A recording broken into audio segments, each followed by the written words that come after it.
Hey guys, welcome to a new video. Like, comment and subscribe if you enjoy.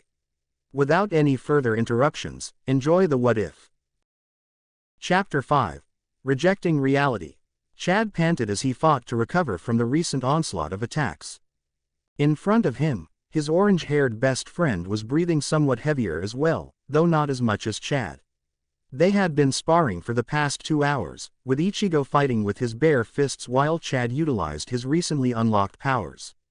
It was the 3rd week of June and Ichigo had wasted no time in getting Chad to train with his new powers. It was an added bonus that sparring with Chad gave him some measure of diversity since he had only previously ever sparred with Zangetsu.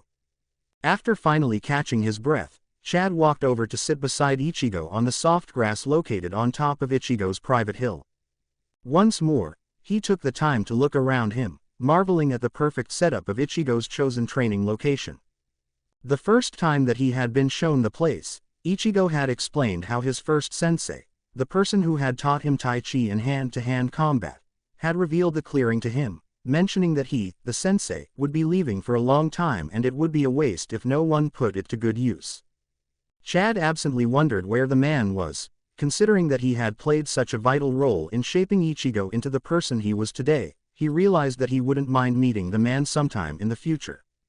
Still, his thoughts turned to the happenings of the past few days, and with some remnants of his amusement from days ago, he recalled the incident with the mod soul, Kon. Apparently, Kuchiki Rukia, in an effort to reduce Ichigo's dependency on her spirit glove whenever he needed to leave his body, as well as to prevent the attention garnered by his soulless body left lying about, had gone to some supernatural shopkeeper and purchased a mod soul dispenser. From what Ichigo had explained, mod souls were artificial souls created by the Soul Society for situations where a Shinigami had to leave his Gigai, but without arousing the suspicion of the humans around. The souls came in the form of small spherical candies, which were swallowed, thus ejecting the Shinigami in soul form from the Gigai, and replacing him with an artificial soul that would then go on to act like him for the duration that he was away. However, things had not gone according to plan. As Ichigo had explained, one of the mod souls, and coincidentally, the first one he had tried, had actually been a specialized combat soul created by the Soul Society for the purpose of being inserted into dead humans who would then fight alongside Shinigami. Fortunately, or unfortunately as the case may be, Soul Society had recognized the project as inhumane and moved to terminate it, as well as all artificial souls created for said project. The mod soul in question had managed to escape and, after a period of time, had then found himself inside Ichigo's body. As soon as Ichigo had gotten far enough away, the soul had decided that since the cat was away, it was time to play. Unfortunately for Ichigo, not only had the mod soul been a combat soul that was meant to have been destroyed, and was thus reasonably bitter and jaded, it was also something of a pervert, a masochistic pervert at that. Well, fortunately for Ichigo, and his reputation, Chad had been paying attention to the mod soul, and had therefore been on hand to intervene before anything untoward could occur. Still, the soul had managed to give him the slip during lunch break, and had taken off at a speed that Chad had been unable to match at the time. Still, Chad had later heard that the mod soul, Kon, had managed to save the lives of a few truant children by holding off a hollow long enough for Ichigo to arrive and purify it. Ichigo had then gone on to intervene when the shopkeeper showed up, wanting to take back the mod soul and destroy it. Last he heard, Kon was now inhabiting the body of a lion doll, and spending most of his days being dressed up by Yuzu after Ichigo had appointed him the primary job of taking care of his sisters whenever he was in Ichigo's body. What Chad, of course, could not have known about was the discussion Kon had had with Ichigo a few days after being adopted into the Kurosaki household. Ichigo suppressed another twitch as he once more felt the eyes of the lion doll on his body. He spared a moment to wonder why Kon had been staring at him for the past hour that he had been doing his school work. He had assumed that they had both reached an understanding when Ichigo had told him in no uncertain terms, with his blood-chilling glowing blue glare in place, that whenever he was inside Ichigo's body, his main priority would be the safety of his sisters. He had also warned Kon off using his body to perv out on the females in the vicinity, causing the mod soul to sulk for a while. He had finally placated the irate soul by promising to purchase adult manga and novels for him, on the condition that he kept them where no one would discover them. Kon had been noticeably happy after that, and Ichigo could have sworn, though the lion doll would deny it, that he had caught the mod soul drooling at the thought of the literary materials. Finally fed up with the continued staring, he turned a slightly annoyed questioning stare on the now sheepish mod soul. Kon hesitated for a moment before visibly steeling himself and replying to the unspoken question. "There's something off with your body." Ichigo's face abruptly blanked at his words, causing him to falter slightly. Still, he gathered himself and forged on. "When my kind was made, we were created with the ability to augment the base physical abilities of whichever body we inhabited at the time. For me in particular, my specialty was leg strength, running fast, jumping high, and kicking powerfully. But your body, your human body was already strong, too strong and too fast, stronger than I could have made any normal body." Kon could not have known that his words had reminded Ichigo of something he had read in one of the books his dad had given him. The passage had been on the topic of Zanpakuto spirits and the nameless Zanpakuto, called Asachi. For some reason he could not fathom, the passage had bothered him, so much that even Zangetsu had picked up on his unease. Since he had been unable to put into words what bothered him, they had both agreed to ignore it until he was able to make sense of it. For a long moment, Ichigo had just silently looked at Kon, before he had turned back to his books with only two quiet words. "I know." And that had been that. In the present, Chad shook off his distracted thoughts and, refocusing on the matter at hand, prepared to move on to the next set of exercises with Ichigo, playing tag. He turned to face the now standing Ichigo and gave a nod to show that he was ready. Suddenly, Ichigo blurred from his position, traveling at such high speeds that his form was almost indistinguishable to the naked eye. The first day that they had begun his speed training, Chad had been unable to even follow Ichigo's high speed, but now, his eyes managed to track him enough that he avoided the first tap, feeling the wind rush by in the wake of the fast-moving teen. He spun around to prepare for the next move and gathered his Reiatsu as he had been practicing, waiting for the perfect moment to strike. As soon as he noticed a flicker in the corner of his eye, he spun and unleashed the gathered Reiatsu, creating a huge blue torrent of energy, which missed Ichigo by a reasonable margin. Not one to be deterred, Chad unleashed the same attack, again, and again, and again, each time getting closer and closer to nailing the orange-haired teen as his eyes adapted to be able to track Ichigo's speed. On and on, they continued, with Chad continually attempting to hit Ichigo while also avoiding getting tagged in turn. A few minutes into the exercise, Chad had been forced to start moving as well. Though nowhere near the speed of Ichigo's Shunpo, he was still significantly faster than he had been before. Finally, almost an hour after beginning the chase, and 3 hours after the start of everything, Chad was just about ready to drop, all his energy having been spent. Still, he was determined to make one last bid for success. Stumbling forward as though he were completely spent, he dropped to one knee and panted, all the while keeping his senses on full alert for Ichigo to exploit his apparent weakness. Right on cue, he felt a rapidly approaching body from his left, and after timing it just right, he surged to his feet and swung his armored right hand, intending to snatch Ichigo out of the air. It was like the whole world slowed down. Chad's eyes widened as he noticed that Ichigo had apparently expected his trap, judging from the fact that the teen was currently hanging upside down, having just flipped as he approached Chad. Chad could do nothing as his fist sailed harmlessly below Ichigo, whose right pointer finger came up to gently poke Chad's forehead in a parody of a kill shot. Abruptly, everything sped up again and Chad found himself stumbling for real after failing to connect the powerful blow that he had just launched. Once he regained his footing, he turned to find Ichigo looking back at him with a faint smile on his face. It was only then that he fully allowed himself to relax, crumbling in place to end up seated on the soft grass. They were done for the day.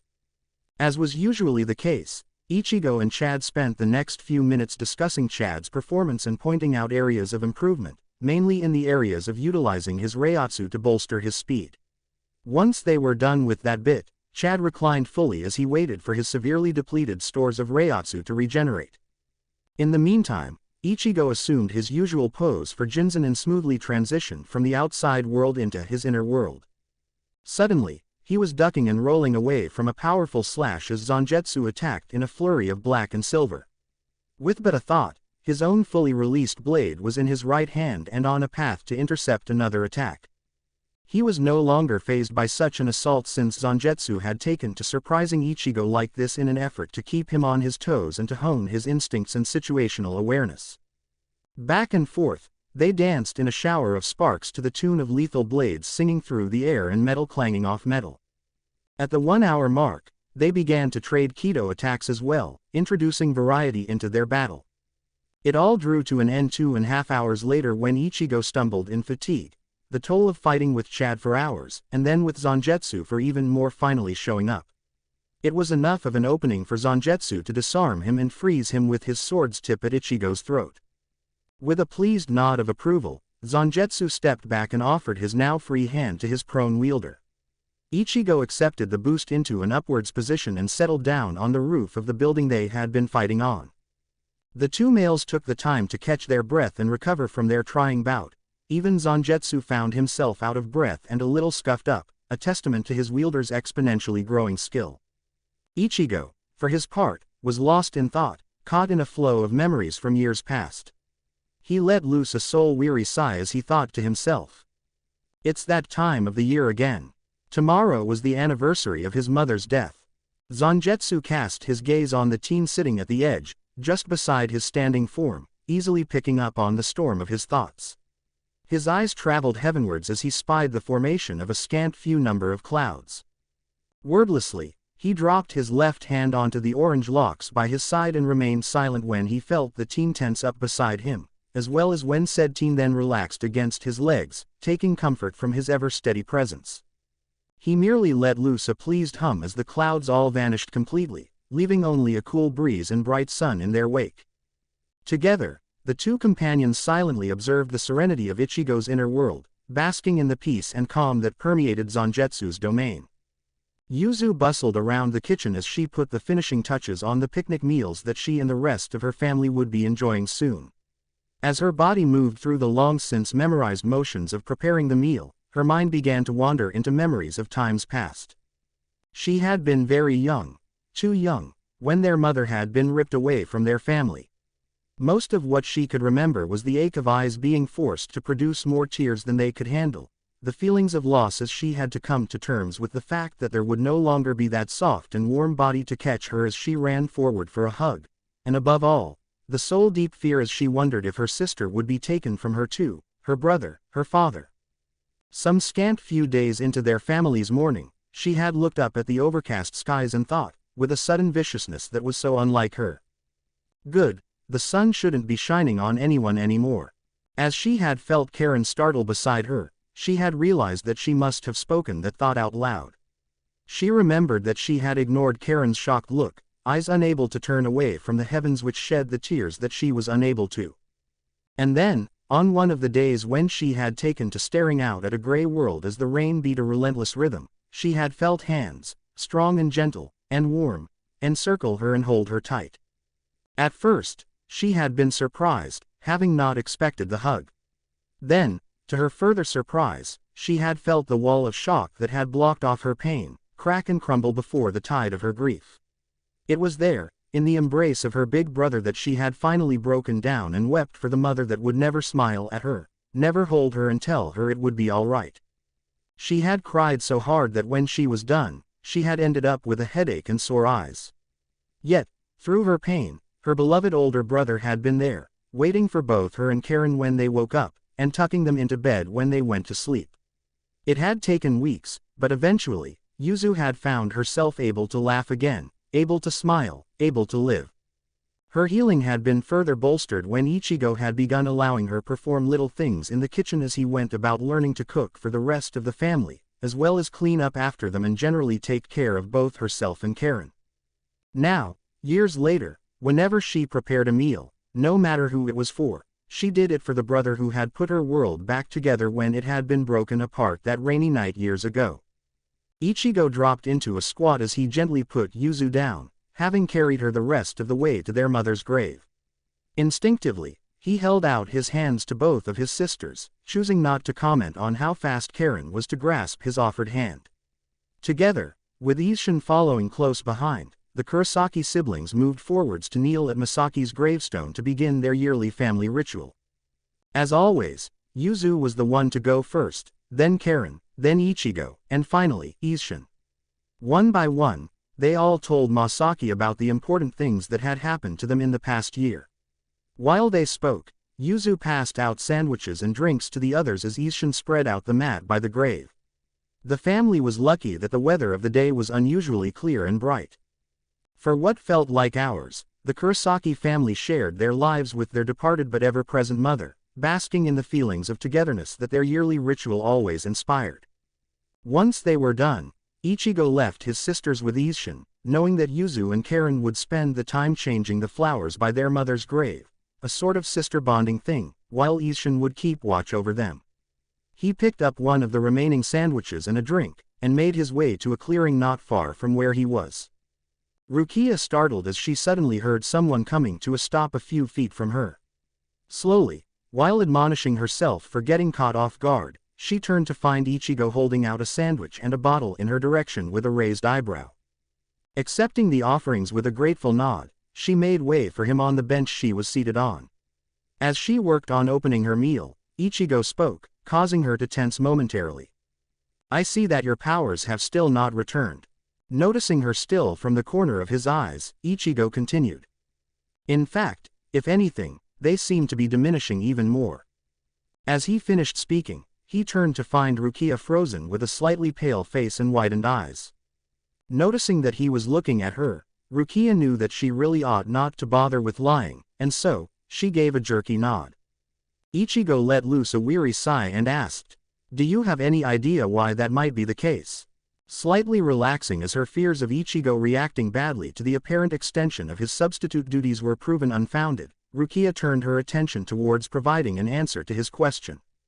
Finally, she responded with, "I can't say for sure. All I can think of is that my absence from a Reiatsu-rich environment like Soul Society is to blame." Ichigo, however, noticed that even as she spoke, her doubt was clearly audible.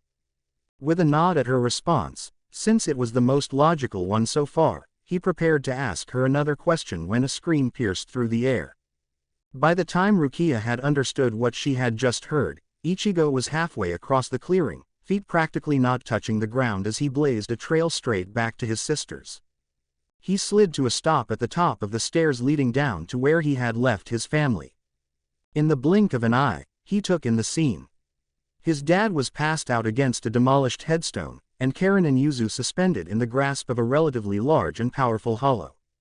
Rukia came upon scene in time to witness a black-clad Ichigo deliver a stunning double stomp to the face of the hollow, while a normal-clad Ichigo caught the suddenly dropped Kurosaki twins. A few moments was all it took for her to realize that Ichigo had swallowed Khan's pill, having taken to carrying it around in small dispenser whenever he intended to leave the house with both his sisters. Immediately, Khan was diving backwards, effortlessly clearing the distance in a display of superhuman agility, to land beside Rukia. With a jerk of his head, he passed an unconscious Karen to her and spun in time to catch an airborne Isshin tossed by Ichigo. All of that took a scant few seconds. Still feeling off balance by the recent fast-paced events, Rukia turned back to Ichigo just to watch him grab the hollow by one of its trailing tendons and leap away, clearly intending to take the battle away from them. Khan, just finally relaxing from the last stressful seconds, flinched as Rukia gasped beside him, her faintly spoken words only just reaching him. That was the Grand Fissure. The hollow known as Grand Fissure stumbled back to his feet from the small crater that had been made when the Shinigami had slammed him into the ground. Finally regaining his bearings, he cast his gaze around the new clearing he found himself in, looking for the brat who had dared to manhandle him. Once his eyes landed on the orange-haired figure, he took an unconscious step back at the look in the person's eyes. Ichigo was barely breathing as he observed the hollow standing before him. Though his body was there, his mind was lost in memories of 6 years past. There was no way he would have failed to recognize the figure before him. At the edge of his perception, he heard hurried footsteps approaching the clearing, instinctively stretching out his senses to confirm that they belonged to Rukia. Not letting his attention stray, he spoke up, voice empty of anything but the sound carrying it. You're the hollow from 6 years ago." Grand Fisher tilted his head in curiosity, wondering at what the kid before him meant.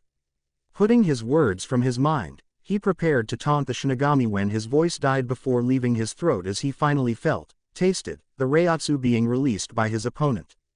His eyes widened in glee as he spoke. "Ho, I remember now, you're that brat from the river. Normally, I don't bother to remember guys, but the woman who was with you was particularly tasty." At that last bit, Ichigo stilled completely, not even seeming to breathe, a fact which the hollow picked up on. "I wonder, was she your sister?" "No, I know, your mother." Completely focused on the person before him, Grand Fisher did not even pick up on the muted gasp from the bushes at the edge of the clearing. Rukia had a hand over her mouth as she stared with saddened eyes at the motionless form of her orange-haired friend. During one of the many times they hung out together, Ichigo had told her about his mother and about the fact that she had been killed 6 years ago. He had not said it at the time, but she had gotten the feeling that Ichigo suspected what the cause of death had been. Now, she watched as the thing that had destroyed the center of Ichigo's world taunted him. Ichigo, whose head had been down with his hair shadowing his eyes, raised his gaze to lock with the black and yellow eyes of the monster before him. In the face of Ichigo's look, Grand Fisher found his mocking smile slowly dimming until he was left staring back at the orange-haired Shinigami's blank gaze. Suddenly, the clearing erupted in a furious storm of powerful Reiatsu, and Grand Fisher, a hollow responsible for the death of numerous Shinigamis, seated officers amongst them, found himself choking on the amount of fury that saturated the very air. So powerful was the Reiatsu that the air seemed to distort around Ichigo's form as the intensity of his Reiatsu warped the region around him. In the bushes, Rukia struggled to remain in place as the full weight of Ichigo's power bore down on her shoulders. Just when she thought that she would falter, a hand landed on her shoulder, causing her to flinch in shock and turn to the newcomer. Her face paled as she took in the Shihakusho-clad male beside her, until she noticed that he was countering Ichigo's Reiatsu. Deciding to focus on the pressing issue at hand, she turned her eyes back on the battle in time to witness Ichigo's opening salvo. With a boom, the ground Ichigo was standing on cratered under the force of his push-off. Vanishing from view for a second, Ichigo appeared beside Grand Fisher with his sword already in a completed swing. Grand Fisher only had time to blink before his left arm went sailing across the clearing, leaving a bloody stump in its wake. With a howl of pain and rage, he threw himself back away from his attacker, working to suppress the pain of his suddenly removed limb and regenerate it. Ichigo dispassionately watched the hollow as it retreated from him. His rage had gone beyond volcanic and had crystallized into a cold and focused fury which left his mind unburdened and his goal crystal clear. The hollow would die, after suffering first. With a surge of malicious Reiatsu, Grand Fisher regrew the missing limb and flexed it to reassure himself that it was still there. Turning his now seething gaze on the still blank Ichigo, he snarled out. "So you managed to wound me. Don't get cocky, you little shit. I've been eating Shinigami more powerful than you since before you were born." With that last statement shouted out, his Reiatsu exploded around him as he launched a barrage of sharp-tipped tentacles at Ichigo. The attack punched through the air where Ichigo's torso had been seconds before as Ichigo executed a smooth twirl around the assault. With the tentacles now right of him, his sword flashed through the air once, effortless cleaving through the barrage of tentacles and leaving Grand Fisher once more howling in pain. Still, Ichigo was not done. His left hand lashed out to grab one of the retreating tentacles and as Grand Fisher's eyes widened in fear, he yanked on it with Reiatsu-infused strength. Helplessly, the hollow sailed through the air towards the Shinigami, but in the instant before he reached him, his hair suddenly puffed up and lashed out. Ichigo rolled forward under the airborne hollow, consequently avoiding the spiked hair surging towards him. He came up out of his roll in a standing position facing the place where Grand Fisher had just crashed into. Grand Fisher choked on blood as the cut Ichigo had made while he rolled under him bled profusely. With a heave of effort, he staggered back to his feet in the cloud of dust kicked up by his impact with the ground. For the first time in 54 years, he found himself at risk of losing a battle with a Shinigami.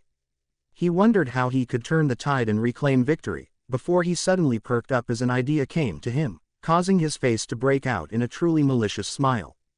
Rukia felt the surprise coming off the Shinigami crouching next to her, and found that she could hardly blame him. Grand Fisher was a hollow well known by the Soul Society to be a foe beyond the ken of most Shinigami, some of whom were seated officers themselves. And yet, here was a human teen who had been a Shinigami for a mere month going toe-to-toe with the hollow and coming out on top. She quickly refocused on the battle as the cloud of dust cleared up, and she found herself muffling another gasp. As the cloud slowly cleared, the first thing that came into view was the smug grin on the pale mask of the hollow before him. Before he could wonder at the cause for the smile, the reason revealed itself. Standing in front of the hollow, facing towards Ichigo, was the serenely smiling form of Masaki Kurosaki. The beautiful vision before him hit like a punch to the gut.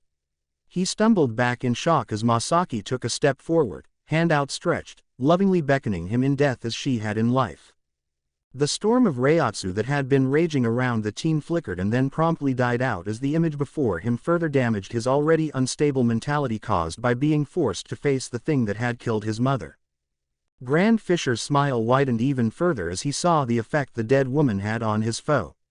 He took a hesitant step forward, gauging the teen's reaction, and promptly had to fight down a delighted cackle when the teen failed to react to his move. He shifted his stance in preparation to bring their match to a bloody and satisfying close, completely ignorant of what was happening within Ichigo. Ichigo felt a rising miasma of cloying grief, debilitating rage, and paralyzing fear clawing its way up his throat. He knew that he was mere moments away from losing it and throwing everything away without thinking. Just as he felt the last of his self-control snap, he found himself rapidly blinking as his eyes sought to adapt to the sudden brightness of the day.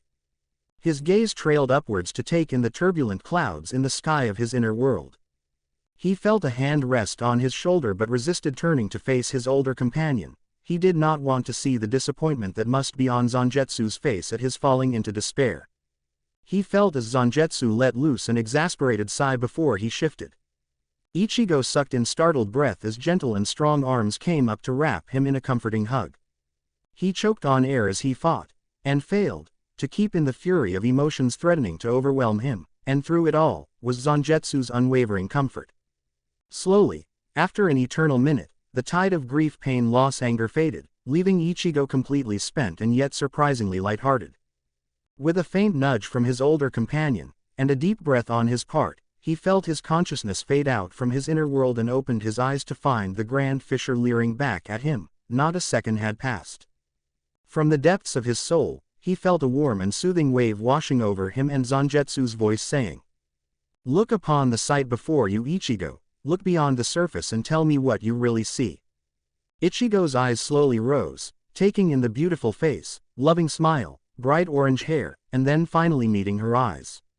Their eyes held for the space of a heartbeat, before Ichigo exhaled and slumped in 1 part realization and 3 parts relief.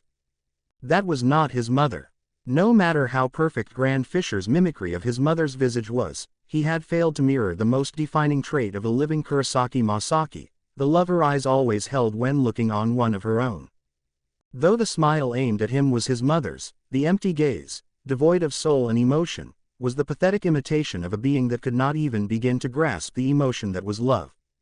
With that realization, Ichigo felt himself calm as the weight of having to fight what he thought to be his mother fell off his shoulders.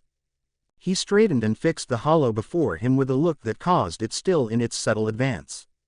From her crouched position in the bushes, Rukia watched with no small amount of confusion as Ichigo seemed to freeze for an instant as he was faced with the visage of his late mother, before all the tension abruptly left his body when his eyes met the woman's. She observed as he straightened in place and gathered his strength around him as he seemingly caught his second wind. She leaned forward as she began to pick up a faint increase in Reiatsu from Ichigo, though not yet up to the level it had been before. She felt herself stiffen as Ichigo's voice softly traveled through the clearing, stilling the air with lethality of a cold blade held to one's throat. "You are the most despicable type of trash that exists, an abomination in a world already filled with its own brand of monsters." Grand Fisher's eyes flashed with maddened rage at the audacity of the child before him. His voice, when he responded, reflected the insanity that lurked in his black and yellow eyes. "You, how dare you try to judge me? Right now, you intend to continue fighting me, don't you? Then doesn't that mean that you are going to harm your mother again, huh? How can you call me a monster when you already planned to, URK? Grand Fisher's tirade abruptly cut off in a muted snarl of pain as Ichigo twisted the blade currently plunged into his gut. In retaliation, the hollow lashed out with a powerful punch only to freeze as Ichigo effortlessly caught it in his left hand. Looking into the Reiatsu blue eyes of his opponent, Grand Fisher began to understand that he had bitten off more than he could chew. With merely a tensing of his muscles as warning, Ichigo clenched the arm in his grasp in preparation to rip it off when he felt a gentle touch on his face. Grand Fisher, who had begun to doubt the wisdom of engaging the teen, regained his confidence as he noticed Ichigo's pause. Not wasting any time, he manipulated the lure into speaking, hoping to create an opening he could exploit. In a gentle tone, the clone of Kurosaki Masaki said, "Ichigo, enough, you can stop fighting now, you couldn't save me then, and you can't save me now." As Rukia heard the woman's damaging words, she made an aborted motion, as though to go to Ichigo, when she felt a hand grip her arm, holding her in place. Turning back to the scene unfolding before her, she prepared to shout out as she took in Grand Fisher's shifting in anticipation of an opening in Ichigo's defenses, an opening that was almost certain to exist after what the woman had just said. She should have learnt by now not to assume she knew what Ichigo would do. Grand Fisher, expecting the kid to wince or something, was taken aback and a little afraid as he watched a small smile break out on the Shinigami's face.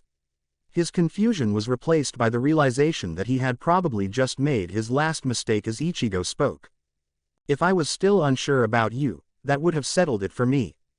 Slowly, following some instinct he couldn't even begin to understand, his left hand released the hollow's fist and rose to gently touch the cheek of the woman before him, mirroring her own position. With a slight smile on his face as he spoke, he watched the other woman closely, taking in the way her own smile fell off her face to be replaced by a panicked look before that too fell away. "There is no way that the real Masaki would blame me for her death. You are not my mother." Rukia twitched as she felt a sharp pulse of Reiatsu spreading from Ichigo's hand and she heard her surprised inhale echoed by the person beside her as they all watched the features of the orange-haired woman distort and then fall away to reveal a blank and featureless life-sized doll. Grand Fisher screamed in rage at being thwarted, but before he could react, the blade still sticking in him was suddenly ripped out, causing him to stumble at the renewed pain. Just as he began to frantically shunt Reiatsu towards his grievous wound, it became a moot point. The sound of a blade singing through the air preceded the crack of bone succumbing to a superior force, and once that sound had settled, Rukia felt her mouth open in disbelief. Ichigo's broad katana was sticking out of Grand Fisher's forehead, with the teen himself suspended in a handstand with his right hand on the sword's handle. Then with a roar of effort, he brought his feet crashing down onto the edge of the sword sticking out of the mask, forcefully driving it down and through the hollow, finally cleaving him in two. With a sound like a click, the bisected body of the hollow formerly known as Grand Fisher fell into two parts in a spray of blood and gore, impacting the ground with a dull thud. Ichigo, back turned to the rapidly dissolving spirit particles of the corpse behind him, turned his head to the sky as he felt a soothing peace spreading through his soul, feeling but not paying heed to the single tear drop that trailed a lonely path down his right cheek. Seating beside his wife's grave, Kurosaki Ichigo tensed for an instant as he held the sleeping forms of his twin daughters in his hands, before his head bowed as he felt the Reiatsu of the hollow vanish from his still weak senses. In his arms, the two sisters stirred to wakefulness at the same time as they felt a few tears impacting their head. As one, they slowly moved forward and enfolded their father in a hug, not knowing the reason for his tears, but doing all they could to show him their love for him. In the loving embrace of his girls, Kurosaki Ichigo finally let his guilt and regret flow out in the form of tears, leaving the peace and contentment of his late wife's love. She was finally free. Kuchiki Rukia stared out at the overcast skies from Ichigo's window. The teen in question was currently in the process of tucking his sisters into bed, leaving her with that little window of solitude. With a fond smile on her face, she reminisced on all the memories she had created with the surprising orange-haired teen. Truly, Ichigo was a rare individual. She let loose a slight chuckle as she recalled how she and his sisters had teased him using Don Kananji's truly obnoxious signature pose and laughter. Ironically, the media sensation had actually encountered a real live hollow, or what was about to be one anyway, during his show, but luckily, Ichigo had wasted no time in performing Kansu on the bound soul before it could fully devolve into a monster, even if he had been forced to gently nudge Kananji out of the way. A snort escaped her as she recalled the spectators' reactions to the sight of Kananji sailing through the air from some unseen force. Instead of running away like normal people, they had surged forward in heightened interest. Truly, humans were a curious sort. Still, it wasn't all pleasant memories of the past month. The encounter with the investigating Shinigami on the anniversary of Kurosaki Masaki's death still left Rukia feeling dry-mouthed. It didn't help matters that the scout had witnessed Ichigo slay a hollow that had plagued Soul Society for over half a century. Nonetheless, the Shinigami had been unusually sympathetic, leaving her with a comment that had inspired some little hope in her, despite the grim situation she had found herself in. Kuchiki-san, you know how the higher-ups feel about what you did with your powers. Furthermore, you know I have no choice but to report it, even though this was just a routine checkup mission. I will have to put it in my report, but you know how the captains are with their paperwork. It will take weeks before they get round to reviewing such a low-priority report. With those parting words, and a small mischievous smile in her direction, the Shinigami had vanished through a Senkaimon, headed for Soul Society. Though the man had been kind enough, they had both known that he had only been delaying the inevitable. They would come for her, and when they did, she only hoped, and she knew by now that it was futile, that Ichigo would be kept apart from the whole mess. The opening of the door behind her shook her out of her thoughts, and as she spun to face the entering team, she hurried to wipe her previous thoughts from her face. The narrowing of his eyes let her know she had failed. Ichigo paused in the doorway as he took in the barely hidden traces of anxiety on his friend's face before he fully entered his room and shut the door behind him with a sigh. Making his way to his bed, he plopped down and turned his serious hazel gaze on her, simply asking, "How long?" Rukia flinched, before hastily moving to reassure him that she had everything in hand, already knowing that she would only be wasting her time as she tried to deny his suspicions. "WHWH, what are you talking about? There's nothing wrong. I can handle it." Ichigo merely let her finish her hurried response before fixing her with an expectant look and waiting. She broke first. She sighed resignedly and sunk into the seat facing Ichigo's bed. Closing her eyes, she spoke softly. "At the most, a month, from the day with Grand Fisher." Ichigo's eyes slid shut at her words, while his mind began furiously working to find ways to. Don't get involved with this, Ichigo." Startled, his eyes snapped open and locked onto Rukia's suddenly blazing violet orbs. A determined gleam entered his own furious eyes, which easily matched hers in sheer obstinacy. In his gaze, Rukia read his determination to be there for her when it all came crashing down, and perhaps for the first time, she understood what Orihime had been trying to tell her a few weeks ago. "I could learn that the world is ending tomorrow and I wouldn't be afraid, because I would know that Ichigo would be there." She gave a weary sort of sigh, and said, "I know that you want to help me, but you would be helping me more if you tried to stay away when they finally come for me." Ichigo clenched his jaw, and gritted out, "And when they come for you, what are they going to do?" Silently looking at the teen before her, she considered, for one fleeting moment, she considered lying, but then, she gave him the truth. "What I did, so many nights ago, is considered treason." Ichigo froze as he felt the very air in his lungs still. Then, without any warning whatsoever, he surged to his feet in a towering rage, oblivious to Rukia's flinch at the sudden motion. Furiously, he paced across the room, working to contain the sudden bout of anger he was feeling, determined not to let his Reiatsu leak and disturb his sleeping sisters. When he was finally assured that he had some measure of control over himself, he ground out in a tone dripping with lethal intent. "They would kill you, for doing your job, for saving lives." Instead of answering, Rukia merely turned her gaze outside, which was answer enough. Abruptly, Ichigo slumped in place as all the wind fled his sails, leaving him feeling empty. However, before he could join Rukia in feeling hopeless, he felt a gentle wave of warmth and support from his soul, and he suddenly drew up, gathering his determination around him once more, and causing Rukia to look at him with something other than the helpless sorrow previously in her eyes. Fixing her with a look, Ichigo was unaware of the fact that his eyes had begun to glow blue as he vowed. "If you think that I will stand aside while some uptight, delusional little pissant tries to execute you for doing something that they wouldn't do, then you have another thing coming. And somehow, despite knowing that Ichigo couldn't possibly hope to stand against the entire might of Soul Society, she found herself unable to deny the faint feelings of hope kindling in her soul. The opening of the only door to the room failed to draw the bespectacled gaze of the room's sole occupant from the reports before him. Speaking in his customary charming tone, he inquired, "Are there any new developments?" With an obscenely vulpine grin on his face, Ichimaru Jin spoke to his brown-haired boss.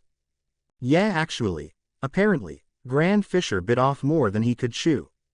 Now raising his eyes from the droll reports, he focused on his subordinate with an interested smile on his face. Jin barely suppressed the shiver that threatened to crawl up his spine at being the subject of the other captain's gaze.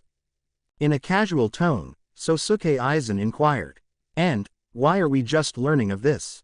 Feeling his grin freeze on his face, Jin was proud of the fact that his voice still came out sounding normal.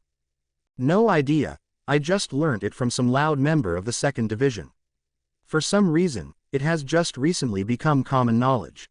Though, I have no idea why the cameras didn't catch it."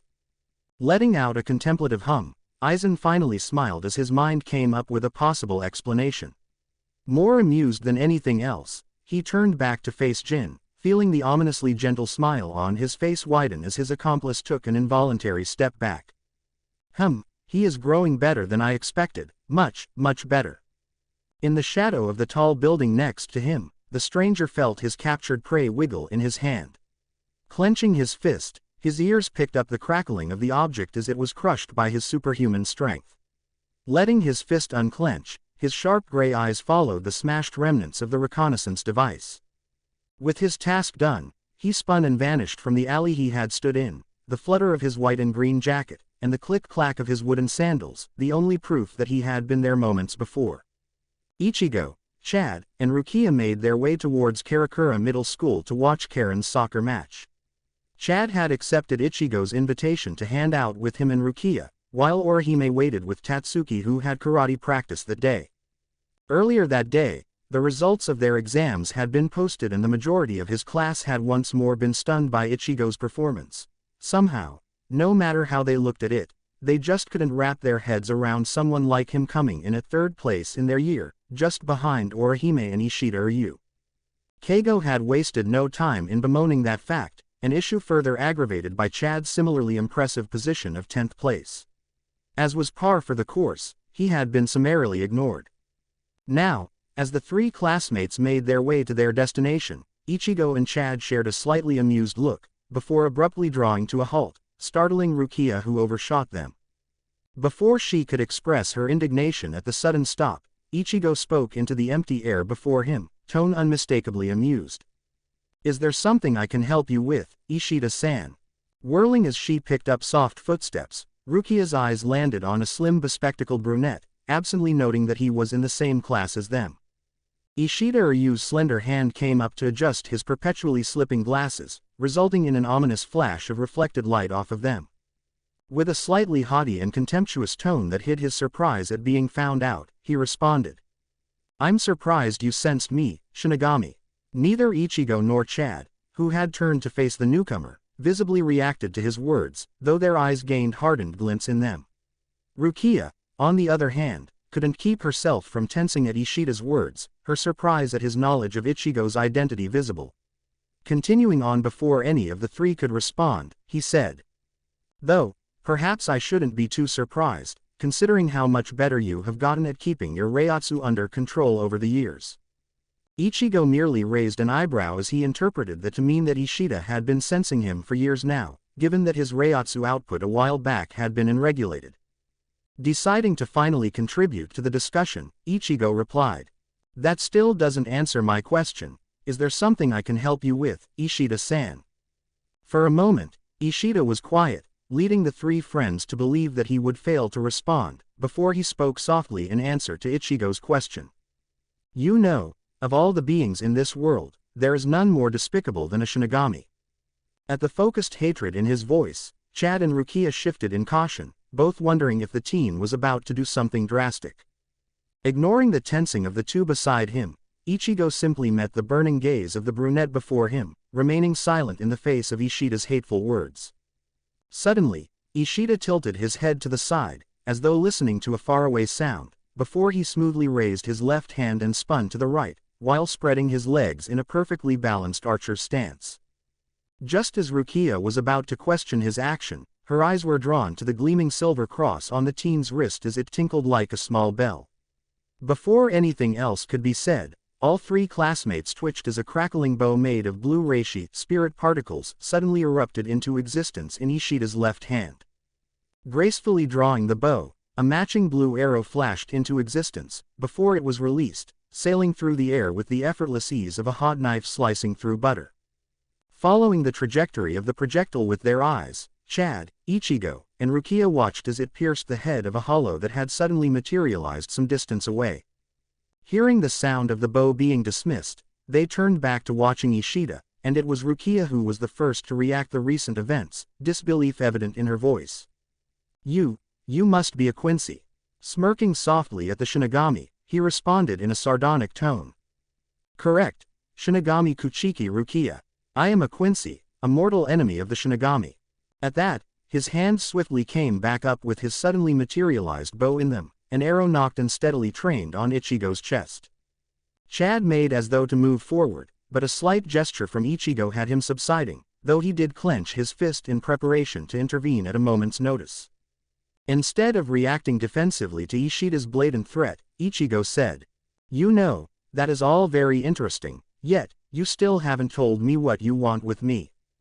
Conscious of, yet choosing to ignore, Rukia's confused look at him seemingly being obtuse, Ichigo patiently waited for Ishida to answer him. Taking a moment to consider the perplexing orange-haired teen before him, Ishida found himself slowly dropping his hand and dismissing his bow. Still unsure of Ichigo's unexpected reactions, he wondered if there was something wrong with the teen that he would fail to react to someone pointing a bow at him. Ichigo continued to wait for Ishida to respond as he contemplated the teen before him. Before he had learned to be perceptive and observant, he would have simply reacted brashly to Ishida's blatant threat and moved to clash with him. Now, however, he had seen and interpreted the look of anger, hurt, pain, and loss in the other teen's eyes, and going on some instinct, which Zangetsu also approved of, he was trying to see if he could reach out to boy who was hurting just as he had once been hurting. Finally deciding to dismiss his reservations, Ishida took a single step forward and, reaching into his pocket to bring out a trinket, spoke to the others. "Why don't we have a duel, you and I? I'll show you just how superfluous Shinigami really are." Rukia's startled gasp had Ichigo aiming a questioning look at her. With a noticeably surprised voice, she said, "That's a hollow bait." With his eyes sharpening at her response, and his quick mind making the appropriate deductions, he slowly asked, "And, just what do you plan to do with that?"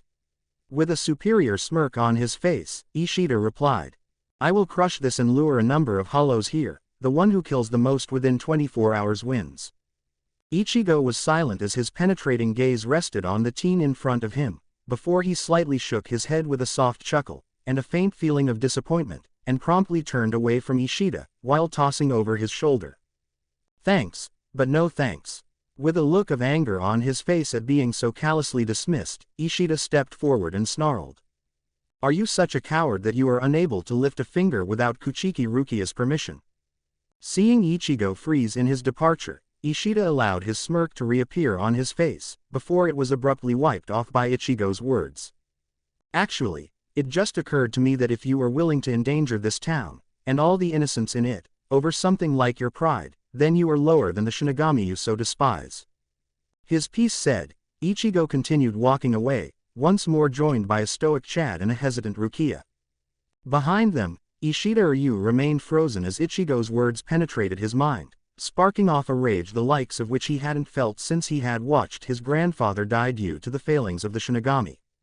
Up ahead, the three teens stopped as they felt the storm of angry Reiatsu rising behind them. With a resigned sigh, and somehow knowing what was about to happen, Ichigo turned to face the now blank-faced Ishida just in time to watch him crush the bait he held in his hand. Instantly, his senses went haywire with the emergence of a significant number of hollows into the air around them. Not hesitating for a moment, his hand plunged into his pocket to retrieve the dispenser that he had begun using to transport Kon outside the house. Swallowing the pill, Ichigo immediately began speaking to Chad, Rukia, and Kon. "We have to make sure that we protect as many people as possible." Getting a determined nod from them, with Rukia somewhat bewildered by Chad's tacit agreement, Ichigo continued. "Kon, you what to do?" With merely a nod in response, the mod soul was off in a blur, racing towards the soccer field that Ichigo's sisters would be on. Satisfied that his sisters would be taken care of, Ichigo prepared to send Chad to their own school to see to Tatsuki, Orihime, and whoever else might still be there, before he suddenly paled in horror as he recalled that Yuzu would not be on the field yet, since it was her turn to clean up their homemaking class. Torn in his decision, and unwilling to send Rukia out to face hollows in her condition, Ichigo said, "Yuzu is still in the school." Immediately, Chad grasped his dilemma, and he too floundered for a second before Rukia intervened. Before any of the two teens could react, she peeled off, headed for their school while shouting back, "Chad, you go, I'll get Orihime-chan and Tatsuki-chan." Momentarily, Ichigo locked gazes with her and she looked how he imagined he must have looked the night before as she failed to convince him to stay out of the coming mess. With an exasperated huff, he nodded at Chad, who immediately took off for Karakura Middle School to back up Kon and protect Yuzu. With the most vulnerable locations in the town taken care of, for some reason, hollows always went for kids first. Ichigo prepared to move out as well. In the few seconds that it had taken the three to mobilize, Ishida had merely stood there staring at them as they bustled to their positions. Suddenly feeling eyes on him, he looked up, only to take an unconscious step back at the look of rage in the orange-haired teen's eyes. When Ichigo spoke, Ishida could swear that the air between them vibrated with the force of his fury. "When this is over, me and you are going to have a talk." And then, with the bespectacled teen watching on, Ichigo vanished from sight with a whisper of sound and a flutter of black and silver, leaving the four hollows that had been sneaking up on them to fall to the ground, all rapidly dissolving as their heads rolled to a stop. Rukia panted as the last of the controlled teens crumpled to the ground in unconsciousness. Turning her gaze to the side, she found a slightly bruised Orihime and similarly exhausted Tatsuki. She had managed to get to the school in time to help the two girls avoid getting hit by attacks launched from the hollow that looked like a chandelier. The unconscious teens, Chizuru amongst them, had not been so lucky, thus forcing the three girls to knock them out as they were being forced to attack them. The hollow known as the numb chandelier gazed at the three humans below it, two of whom could actually see it, suggesting a tasty bounty about to be had. It was amused as it watched them catch their breaths after knocking out its puppets, somehow thinking that that was all it took to thwart it. It let loose a chuckle which drew their attention, before it twitched a limb, causing them to pale as the teens lying around them slowly began to get back to their feet. Letting out a maliciously entertained chuckle, the hollow drew the attentions of the teens and spoke. "While I must agree that it was amusing to watch you struggle, I'm afraid that I've grown tired of this. Now, time to die." Tatsuki, Rukia, and Orihime all put up quite a fight, but the toll of their injuries so far was too much, and before long, all three were subdued. Tatsuki struggled to toss off the teens that were holding her down, but given that she had had an intense training session that afternoon, she was completely spent. Rukia couldn't even dredge up a sliver of Reiatsu to resist her opponents. She was completely spent and at their mercy. Orihime, though valiantly putting to good use the various moves Tatsuki had taught her, lacked the stamina and tenacity that the other two girls possessed. Together, all three girls lay under a pile of controlled students, much too tired to put up any struggle whatsoever.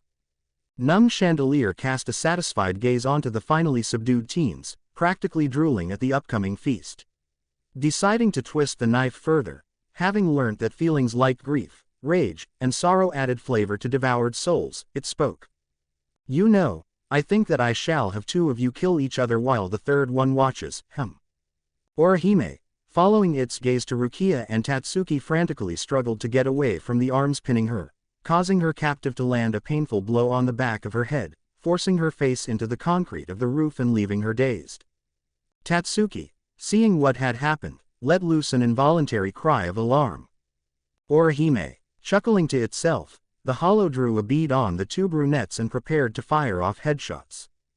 A few miles away, Ichigo whirled in alarm as he faintly picked up Tatsuki's alarmed voice. Casting his senses out, he cursed as he felt Rukia, Tatsuki, Orihime, as well as many other students facing a moderately powerful hollow which was gathering its Reiatsu for something. Just as he prepared to dash off, he found himself surrounded by a horde of hollows numbering at least 20. Narrowing his eyes in anger, he worried that he might not make it in time. Ishida Ryu gritted his teeth as he fired off powerful arrow after powerful arrow at the hollows attacking him, studiously ignoring the numerous cuts that now marred his fingers from the continued strain of keeping up the uninterrupted salvo. He was feeling faint regret at his rash actions from earlier as he saw people fleeing from some of the collateral damage being wrought by their actions. Absently, he realized that the bait should not have attracted quite as many hollows, nor hollows of such caliber. Then, all such thoughts fled his mind as he picked up on a faint voice screaming a name he knew well. Orihime. Though they had never really had much of a conversation between them, she always seemed to have a kind, if nonsensical, word to share with him whenever they did run into each other. It was one thing to look at strangers caught in the crossfire of his hatred and feel vague pity, it was then another to see a classmate in danger and know that he and his pride were the cause of it. Wasting no time, he immediately began using his not yet mastered Harenkyaku, God Step, pushing his already strained body to get to the school in time to save his classmates. Orihime watched with tears in her eyes as Tatsuki was repeatedly stomped on in retaliation for her attempt to react to the blow dealt to Orihime. Turning her head to the side, she felt her blood freeze as she saw Rukia's still form with her eyes closed. Struggling, she reached out her hand and just barely managed to grasp Rukia's wrist, finally letting herself breathe as she felt a faint flutter denoting her friend's pulse. Noticing the sudden lack of blows from her other side, she turned and failed to suppress a low sound of despair as she watched Tatsuki also succumb to her wounds and fall unconscious. Turning back to the cackling monster, she watched as it seemed to aim at her two friends, and in a flash of cold terror, she realized that it was sighting their foreheads. Clenching her eyes shut, she prayed for a miracle. Something, someone, help us. And in the depths of the brunette's soul, something stirred from its century-long slumber. The entity felt its own weakened state and knew that it could not bring to bear its godly powers in the situation. Just as it prepared to return to rest, it sensed a flutter of power a distance away, a soul, with such immeasurable potential that the entity would be in awe were it capable of such higher thought processes. Reaching out, it grasped a tiny portion of the being's soul, which also had a vague feel of its host's own energy, and thoughtlessly ripped off the tiny piece, much too little for its loss to harm the soul. It considered the soul sliver it held, well, as much as a non-living entity could be said to consider, and realized that it would not be enough. Unless, as the solution came it was already implementing it. Marshalling its reality-redefining powers, it rapidly matured the soul piece in its possession, forcing it to realize the vast potential that it had possessed, leaving it access to immeasurable, transcendent, power. Finally, just before it prepared to return to its state of slumber, the entity set about satisfying its primary objective, fulfilling the will of the one that had stirred it awake. As it sensed its workings taking root, it incorporated what was left of the power it had borrowed and finally slipped back into its state of rest as traces of black and red intermixed with its mixture of blue and white energy. If it were capable of such feelings, it would have felt pleased with the strength of the will of the one who had awoken it, a will to defy reality itself. Then with an untraceable flicker of odd Reiatsu, the Hagyoku was still once more. As Numb Chandelier finished gathering its energy, it prepared to launch its missiles, just as an eruption of golden Reiatsu tossed away a majority of its minions, freeing the girls held underneath.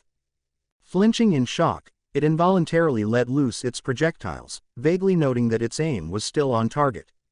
Rising effortlessly, as a wellspring of power flowed into her, Inoue Orihime peripherally took in a few facts. First, all her injuries were healed, and she felt better than she had since the fiasco had begun. Second, she noticed a black-clad Ichigo materializing at the edge of the roof, seemingly stumbling as he came into view, as well as a broad katana sailing towards the monster that had attacked them. Third, Ishida Ryu seemed to have also arrived at the same time as Ichigo, though he came bearing a glowing blue bow in his hand. Fourth, 2 green spikes were racing towards her friends, aiming to pierce them in their foreheads.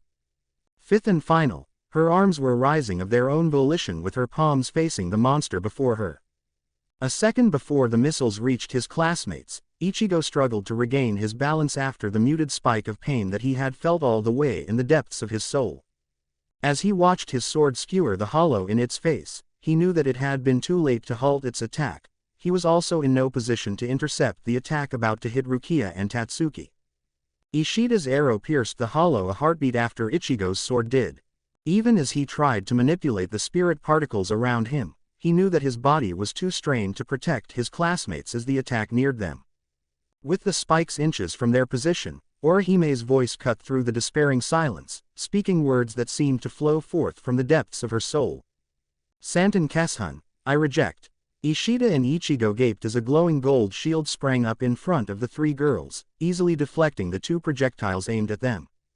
Still moving on autopilot, Orihime then dropped her hand, causing the shield to disperse, and said, Soden Keshun, Twin Sacred Return Shield. A huge gold oval sprung up around Tatsuki and Rukia, and before the startled eyes of the three observing teens, the wounds on the two girls healed up, leaving them unmarred and healthy. Before either Ichigo or Ishida could react to the recent events, Orihime dropped in a dead faint, scaring the crap out of her classmates. As Ichigo slid to a stop beside her, he frantically checked her for injuries, only allowing himself to relax once he certified that she was merely resting. Hearing footsteps approaching, he raised his eyes to lock with the hesitant gaze of Ishida Ryu, easily reading the remorse and guilt in the eyes staring back at him. Just as he prepared to speak to the other teen, they both turned as they heard slow applause coming from off to the side. Slowly stepping forwards, with the click-clack of his sandals preceding him, Urahara Kazuki revealed himself to the teens before him. As he felt Tessai, Jinta, and Ururu step up beside him, he began to speak in his disarmingly cheerful tone. Ma, Kurosaki-san, don't worry about those three, they are just. Abruptly, his words cut off as a curtain of potent reiatsu descended on the entire town.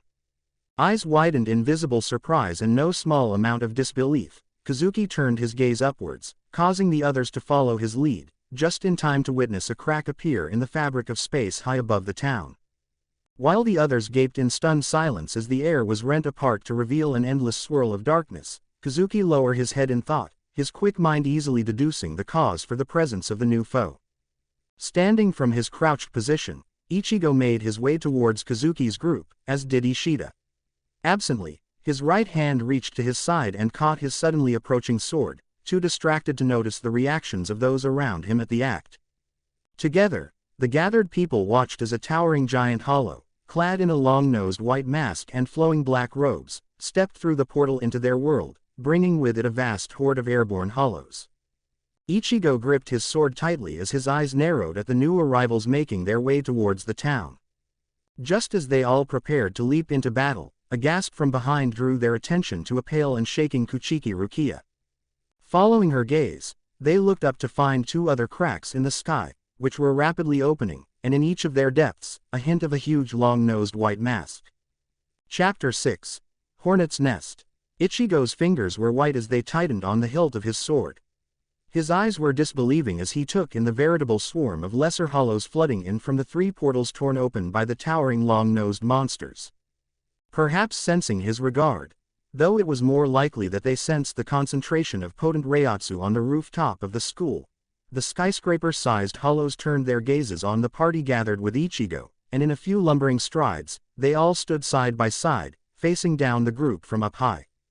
Brown eyes raking over the towering forms spewing forth tainted hollow reiatsu, Ichigo took in the figures of monsters that had only been vaguely mentioned in one of the books his father had given him.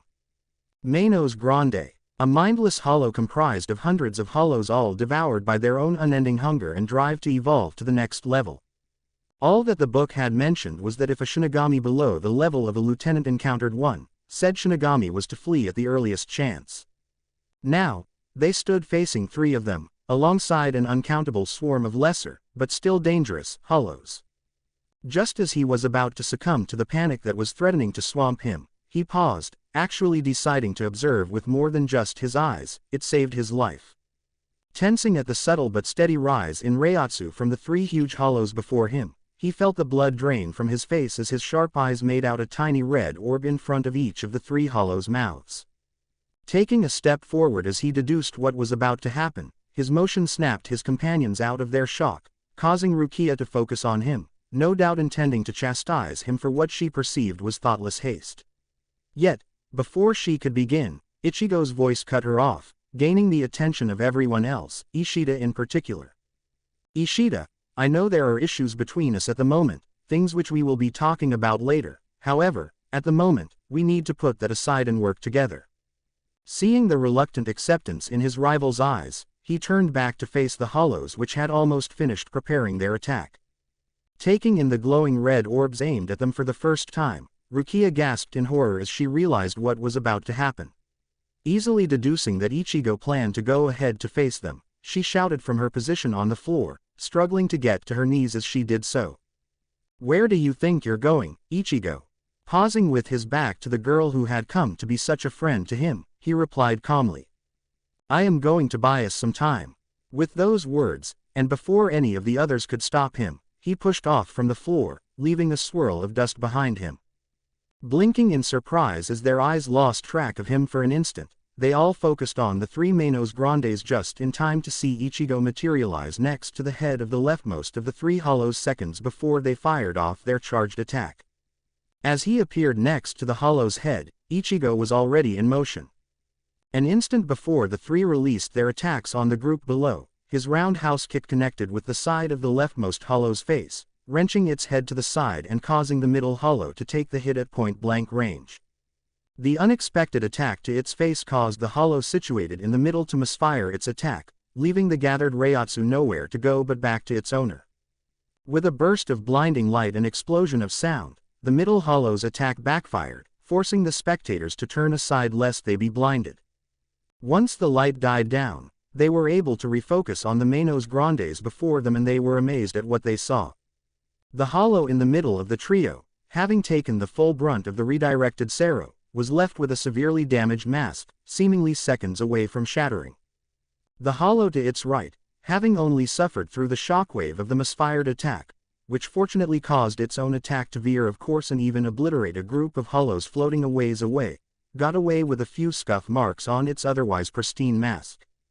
Not wasting any time whatsoever, Ichigo was a flurry of black, white, and orange as he attacked the damaged Menos in the middle, effortlessly shattering its already weakened mask.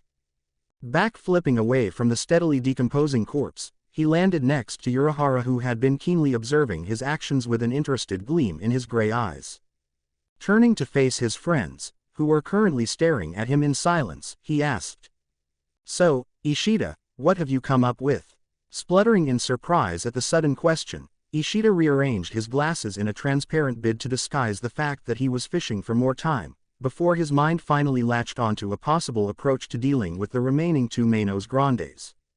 Looking up to meet Ichigo's expectant eyes, he replied, "Well, I'd imagine that if we managed to trip up one of them, then given its massive size, it should be injured enough from the fall for us to capitalize on it and take it out."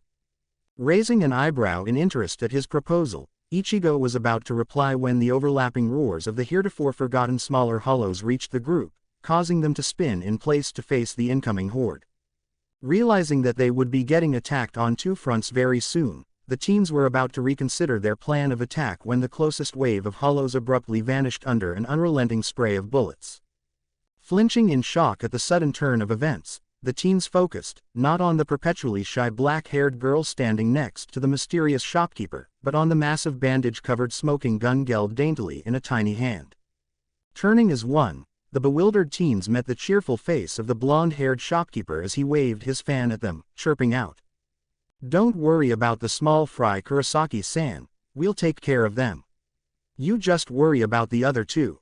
Casting one last befuddled look at the bashful girl, the belligerent red-headed boy, the dreadlocked dark-skinned man, and the annoyingly perky shopkeeper, the teens decided to ignore them and focus on the more pressing issue at hand.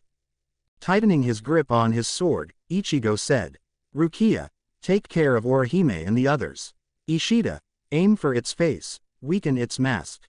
Chad, get ready." Waiting as Rukia agreed, Chad nodded, and Ishida muttered, "TCH, don't order me around, Kurosaki."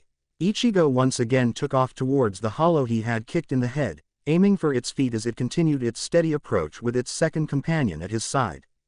Knowing that his timing had to be spot on, he waited for the hollow to take the next step, watching as its leading foot passed the halfway point and its weight began to shift forward in anticipation of transferring to its leading foot. It was then that he struck. Slamming a powerful double stomp at the junction of its shin and its foot, Ichigo abruptly halted the movement of its foot, throwing it off balance and causing it trip forward. Seeing his chance, Ishida firmed his stance and let loose a torrent of blue reishi arrows as the towering hollow began to fall towards a convenient park which was thankfully unoccupied at the moment.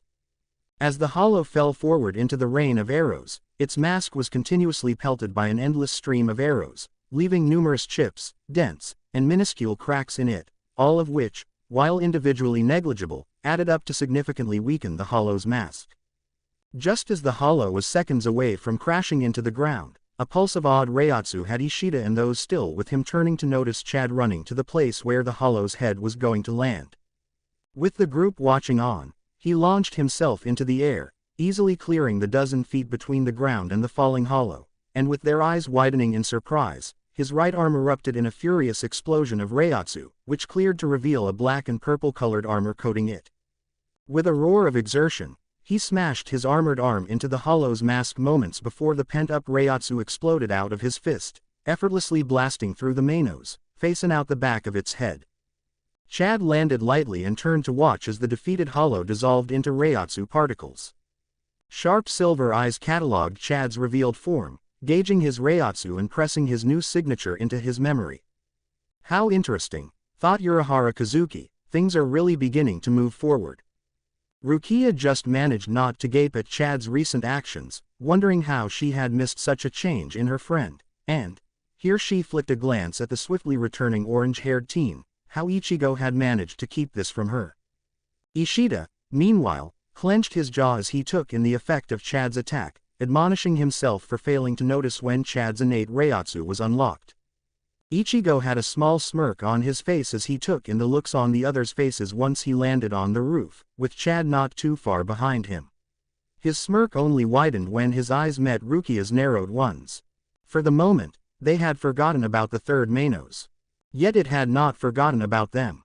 Then, that is the judgment of the Central 46. The Shinigami known as Kuchiki Rukia will be retrieved from the world of the living, to face trial for her actions in transferring her powers to the human, Kurosaki Ichigo. In his position, Yukitake Jashiro bowed his head in sadness as his sensei pronounced the council's decision. He felt what little strength he had mustered to attend this meeting fade away in the face of the impending trial of one of his favorite subordinates. Still, his head came up as the captain commander began to speak again, hoping that maybe things would turn out all right. To his side, Hiraku Shunsui kept a close eye on his pale-haired friend. As soon as they had heard that they would be meeting to talk about the fate of Kuchiki Rukia, Jashiro had been determined to attend, despite the fact that he had received the news lying on a bed in the 4th Division. As such, both he and Unohana Retsu had taken up positions on either side of the weakened captain, all protests at the break from protocol having been quelled by Retsu's serene smile. Now, as their sensei pronounced the girl's fate, he worried that it would be a blow too much for his weakened friend to bear. Kuchiki Byakuya was as stoic as ever as he heard the Central 46's decision concerning his adoptive sister. Though his face was fixed in the ever-present Kuchiki mask of unshakable calm, he was conflicted and raging inside, torn apart by two vows he had once made, both now being put in conflict with one another. I swear, as a captain of the Gote 13, to uphold all its laws and mandates. I swear to you Hasana, I will protect your sister. A little bit of his internal turmoil managed to slip through his iron control, to express itself as a minute tensing of his jaw, a reaction that was only noticed by the captain commander who had been watching for one. As he tuned back into his superior's words, Byakuya wondered what he would do when he faced the inevitable choice between duty to his office and duty to his family. The captain commander's gravelly voice drew them all out of their thoughts and back to the matter at hand. In that case, 6th Division Captain Kuchiki Byakuya, you and your lieutenant will. A sudden beeping noise cut off Yamamoto Shigekuni, and from his place at the end of the line, Kuritsuchi Mayuri searched through his pockets for his emergency communicator, valiantly ignoring the bead of sweat making its way down the side of his face as the room's temperature rose steadily at the ire of the dormant volcano in their midst. Finally finding the blasted device, he made sure to switch it to video mode, it being one of the newest prototypes from his department, so that the inept fool who had interrupted the captain commander would face the old man's anger. Above the palm-sized device, a small projection of his third seat's face appeared. To his credit, Akon didn't pale too much when he came face to face with the most powerful men and women in Seoul society, and only a twitch in his brow and minute strain in his voice gave away his extreme discomfort as he began to speak. "Sorry for disturbing you, Captain, but we have a situation in the world of the living.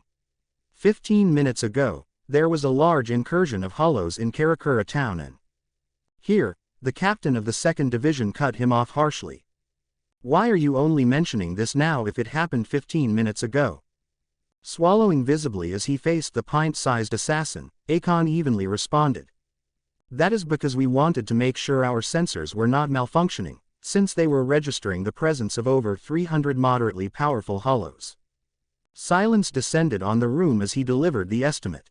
Reflexively, Hiraku's hand snapped out to steady his friend as a coughing fit suddenly came upon the white-haired captain.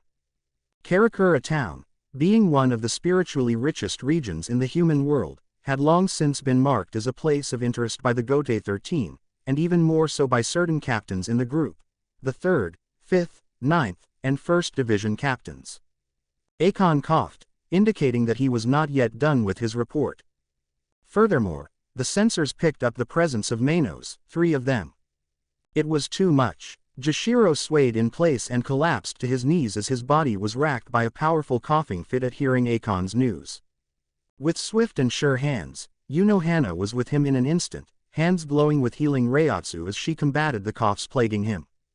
In seconds, the fit had subsided and, waving off the visible concern of his colleagues, Jashiro got back to his feet, smiling at Shunsui's worried look.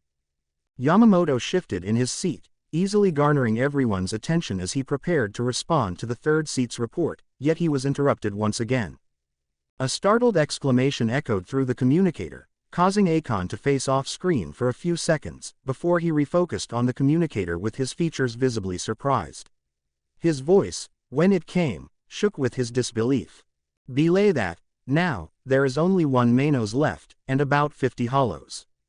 The gathered captains stilled for a moment, before the room erupted in a flurry of movement. Kuritsuchi, already knowing what to do, pulled a remote from his robes and hit a button as he joined the other captains in lining up on either side the captain commander's chair, with all of them facing the entrance of the meeting room. For his part, Akon didn't hesitate either as he routed the needed feed from the cameras they had just managed to get into position seconds before. In the meeting room, the lights dimmed a little bit as a large screen descended in front of the huge doors. From behind the captain commander, a projector came on, displaying the feed from the 12th Division on the screen. Silently, the captains watched as the towering form of the last surviving Menos focused on the indistinct figures of a group of people standing on the roof of a building. The cameras were too far away to make out the details of who the people were, but they could all easily make out the black of a Shinigami's robes. As they watched on, the Menos Grande began to charge a Sero in its mouth, its intent to annihilate the group, clear as day. Ichigo spun as he heard Rukia gasp in alarm, furiously cursing himself for getting distracted with their victory over 2 of the Menos Grandes. As he watched the hollow finish charging the Sero, he knew that it was too late to get the others away. Rushing to the edge of the building, as far away from the others as he could get, which wasn't very far, considering that they were gathered in the center of the roof, he let loose a sharp spike of Reiatsu to garner the attention of the hollow. It worked. Rukia screamed as the hollow released the Sero straight at Ichigo. "Run, Ichigo, if that attack hits you, not even an atom would remain." Disregarding her warning, he stood his ground, and a few inches before it would have hit, his broad katana came up with its flat surface facing the attack. To the group's surprise, the attack connected, and stopped. The surface around Ichigo cratered as he fought to hold off the power of the Sero. His knees shook as he strained to keep his sword steady. Chad, Rukia, and even Ishida, made to move forward before a flutter of green blocked them, revealing the back of the mysterious shopkeeper. Not one to be deterred, Chad prepared to shoulder past Kazuki, but he was stopped. With a pulse of Reiatsu, the three classmates found themselves on their knees and incapable of moving. Rukia's eyes widened in surprise as she realized what had just happened. Kido, Chad grunted as he strained to slip the bonds holding him in place, all to no avail.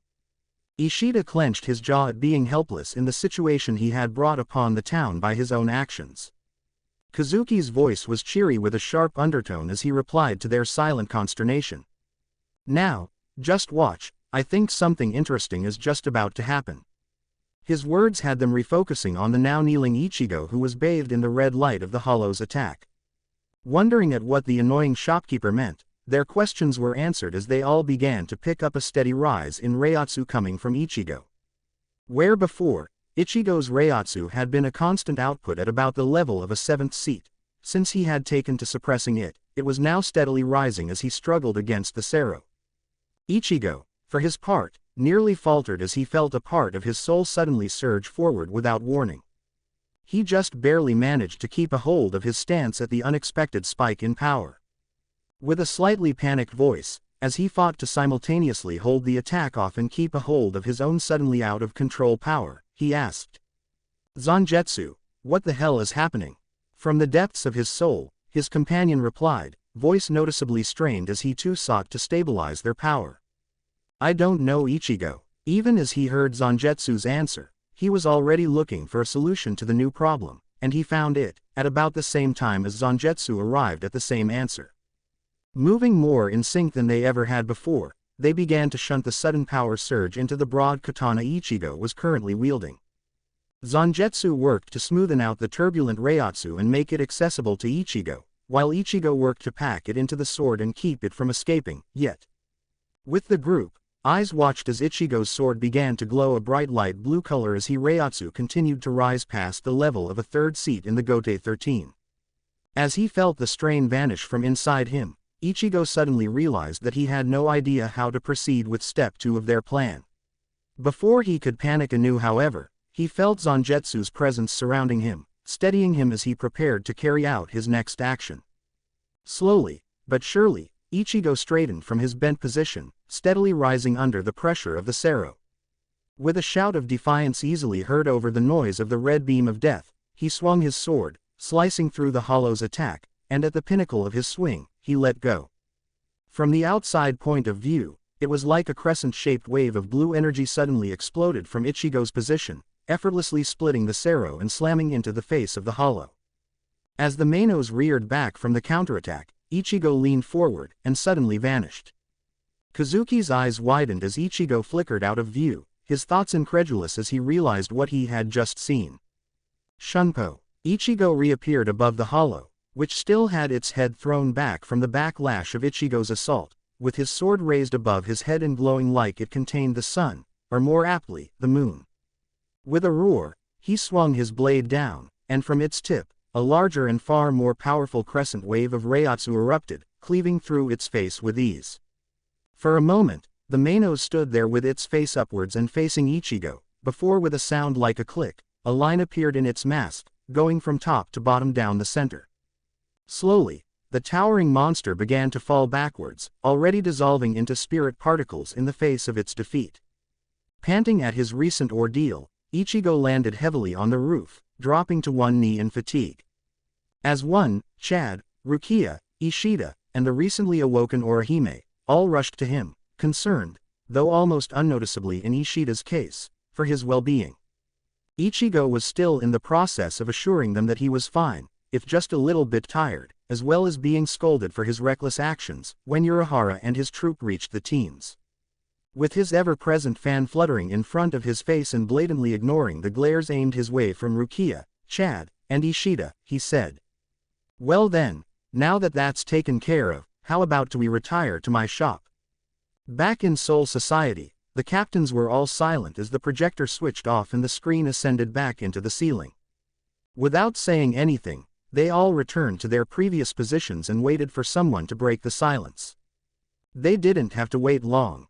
With a surge of eager Reiatsu and a chilling grin on his face, the scarred visage of the 11th Division captain leaned forward and his voice echoed in the silent room.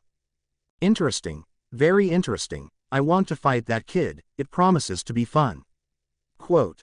A few of the captains huffed at his unrestrained bloodlust, before another voice sounded out, surprising many of the captains at the identity of the speaker, before they all remembered the issue they had been discussing before the recent events. As cold and unapproachable as ever, Kuchiki Byakuya said. With your permission, Captain Commander, I will leave to retrieve the Shinigami, Kuchiki Rukia, and deal with the human, Kurosaki Ichigo, if necessary. Wondering at how he could be so detached when they were discussing his own sister, the captains focused on the Captain Commander, awaiting his response in light of the recent revelations. Yamamoto Genryusai Shigekuni was old, this was common knowledge. Yamamoto Genryusai Shigekuni was powerful, this too was common knowledge. Yamamoto Genryusai Shigekuni was weary, now this was not common knowledge. For 1,000 years he had led the forces of the Gote 13, and in all that time, he had learnt as he had aged, he had grown both in power and in understanding to become the man he was today. He had watched wars come and go, watched enemies rise and fall, often with screams of pain as the fires of creation turned them to ash before him. He had witnessed as Soul Society turned from the lawless land it was, to the great city it had become, filled with many burgeoning talented guardians of the afterlife. Yet, it was not enough. For the past few decades, centuries even, Soul Society had been suffering from an ailment that he knew not how to solve. Stagnation. One could argue that it was inevitable, that their society, where to be middle-aged was to be centuries old, would progress slowly, lacking the drive that the more short-lived mortals had on account of their significantly shorter lifespans. Regardless of the reason, the Soul Society as a whole had ceased to progress. The same kinds of people had been in power for decades, doing the same kinds of thing. Nowadays, the only form of progress whatsoever happened in the 12th Division, and only because its captain was too abnormal to care about constraining himself to the traditional norms of the society, in that, he was similar to his predecessor. For centuries, they had lived by the rigid rules set over a millennium ago, stuck in their traditions and failing to advance significantly as the rest of the worlds around them did. With thoughts of Soul Society's state in mind, the slumbering dragon that was the Captain Commander wondered if it was such a bad thing that this human child, this Kurosaki Ichigo, had appeared. Furthermore, and here, his eyes, hidden behind his slitted gaze, rested unnoticeably on 3 of his captains. Yamamoto Genryusai Shigekuni was old, this was common knowledge, but he was not, and had never been, stupid. A century ago, when a handful of some of his most powerful subordinates had been taken out in a distasteful holification experiment, he had stood before the Central 46 and had listened as they ordered him to dispatch a squad to take care of the abominations. He had complied. It was not his fault that, at the time, the top members of the stealth and assassination squad had been sore from an impromptu evaluation he had performed personally mere hours before the order had been given. Naturally, he had been forced to send those that were able to carry out the orders, the fresh recruits and relatively mediocre members of the stealth force. It was not his fault that they had failed to track down their targets. Decades later, when a promising young captain from the Shiba clan had gone missing in the same town where they had lost all traces of the Holofeed captains and their accomplices, he had declined to dispatch anyone from the Onmitsukido. He had stood stoically as the members of the Central 46 had loudly objected his decision, wondering just what he had been up to. With his captains lined up behind him, he had merely replied, "Since this seems to be a matter of utmost importance, and recalling the results of dispatching a squad 80 years ago to that same town, I have decided to send 2 of my own captains." And so, under the disbelieving and shocked gazes of the Central 46, Kiraku and Jashiro had bowed to their sensei and swiftly departed for Karakura town. The council had been unable to argue with 2 of Soul Society's oldest and most powerful captains handling the issue. When the 2 had returned and told the council that Shiba Ise had died in battle, he had merely moved on and found a replacement for the absent captain of the 10th Division. Now, he considered what he had just learnt. He knew in the depths of his ancient heart that things were about to become hectic in the nearby future, and his instincts, 2 millennia in the making, told him that the human child would be at its center. All that remained was to determine if the boy could handle it. In the depths of his soul, his eternal companion, half asleep as it had been for the past 2 centuries since it had last needed to be awake to face a formidable foe, considered the thoughts running through his head. Ryujin Jaka, In the core of the volcano in which he slumbered, rumbled his agreement. For too long had they lain dormant, and now, in the twilight of their years, it was time to remind these youngsters, one last time, of what it meant to wield the fires of creation. The captain commander made his decision, and around him, the gathered captains started in surprise at his one-worded response to Kuchiki Byakuya's statement. No. Ichigo waved to Chad and Inoue as the two teens made their way to their respective houses, with Chad opting to walk Inoue back to her house first. Turning from them, he hurried in the other direction to catch up with the sable-haired slender figure of Ishida Ryu, suppressing an amused smile at his classmate's exasperated huff. Walking beside the teen, he wondered how to begin the conversation he wanted to have, the one that they needed to have. I heard about the war between the Quincy's and the Shinigami. I can. However, Ishida's voice cut him off. I don't care about what happened 200 years ago. In fact, I believe that the Shinigami were right in their actions.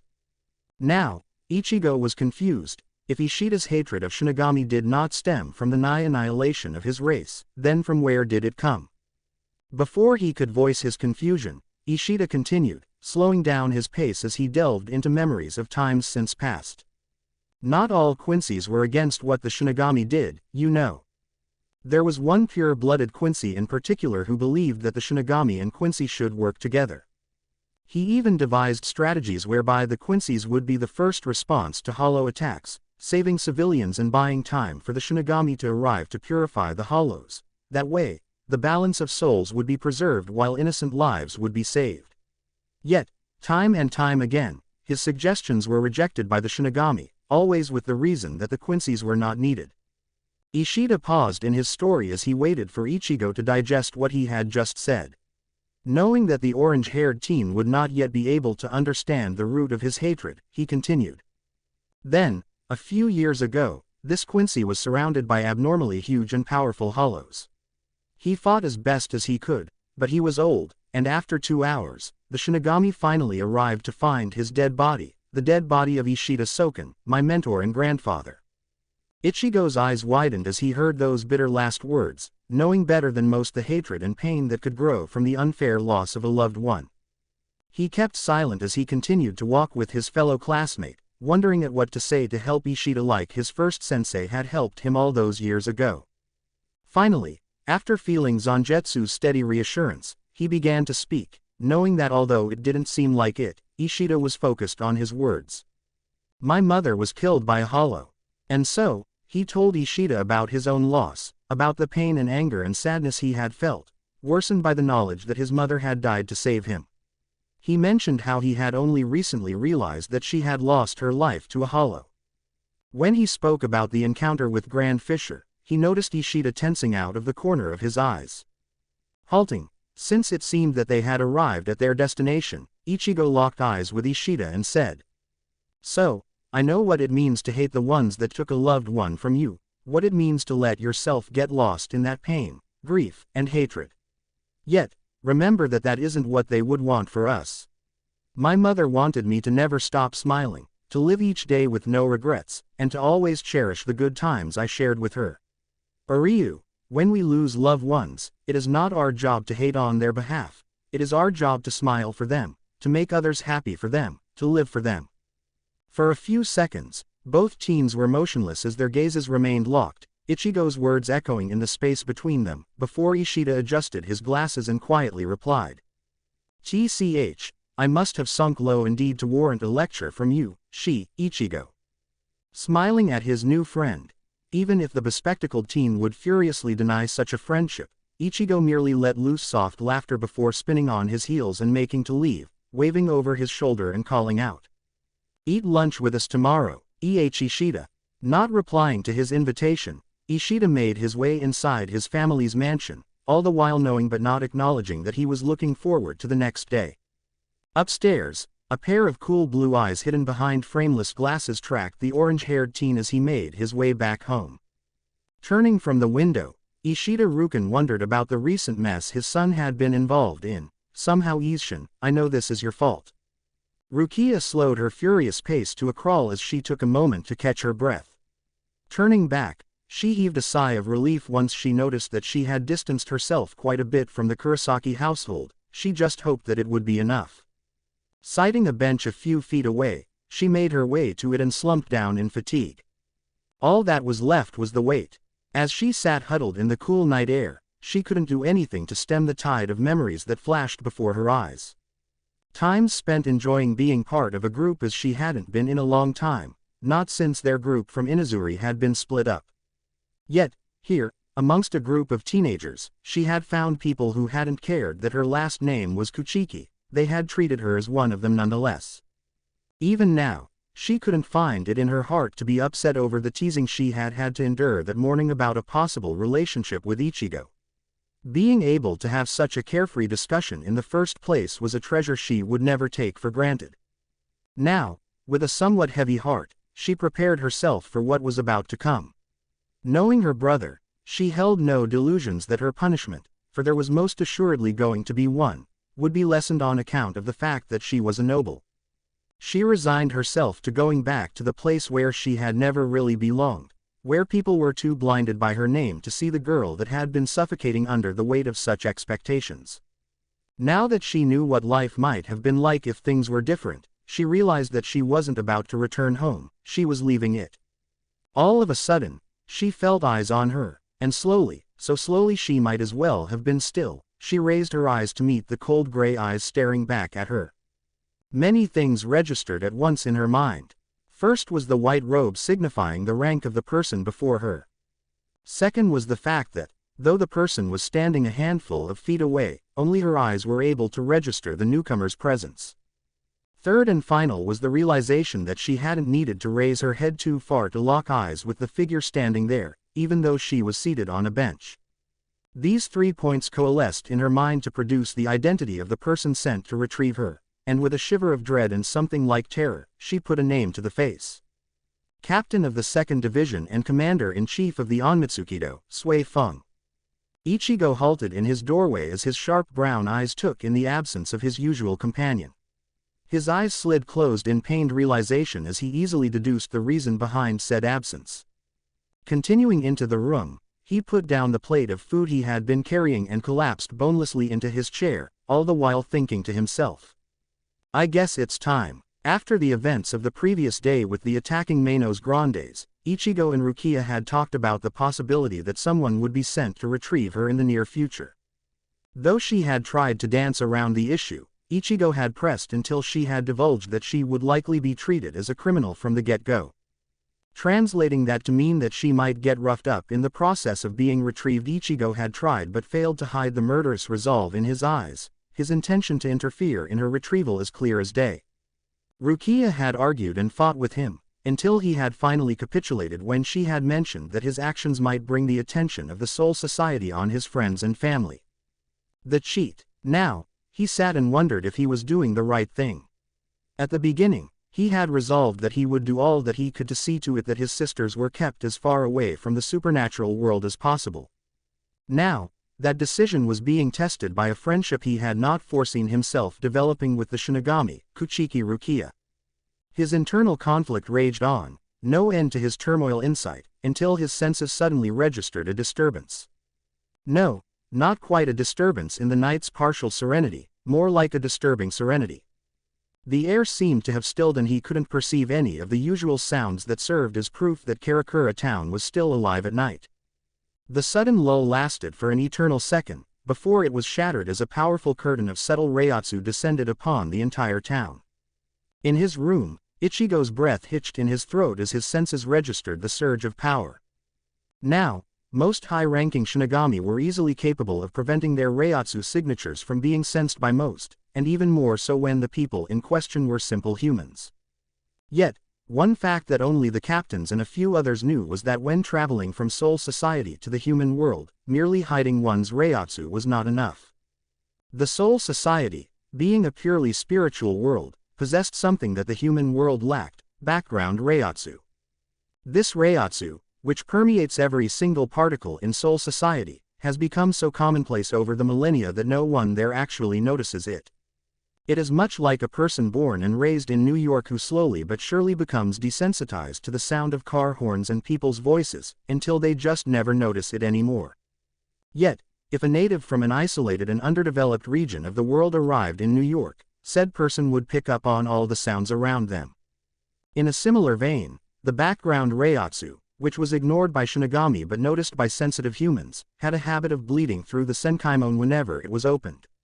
This bleed-off made it virtually impossible for a Shinigami, or hollow even, to sneak into the human world without the notice of spiritually sensitive humans. Of course, it was theoretically possible to make a senkaimon that negated such effects, but the secrets of such a method had been lost from the Soul Society along with their inventor, some 110 years previous. Now, the surge of pure reiatsu bleeding into Karakura town alerted Ichigo to the arrival of the Shinigami sent to apprehend Rukia.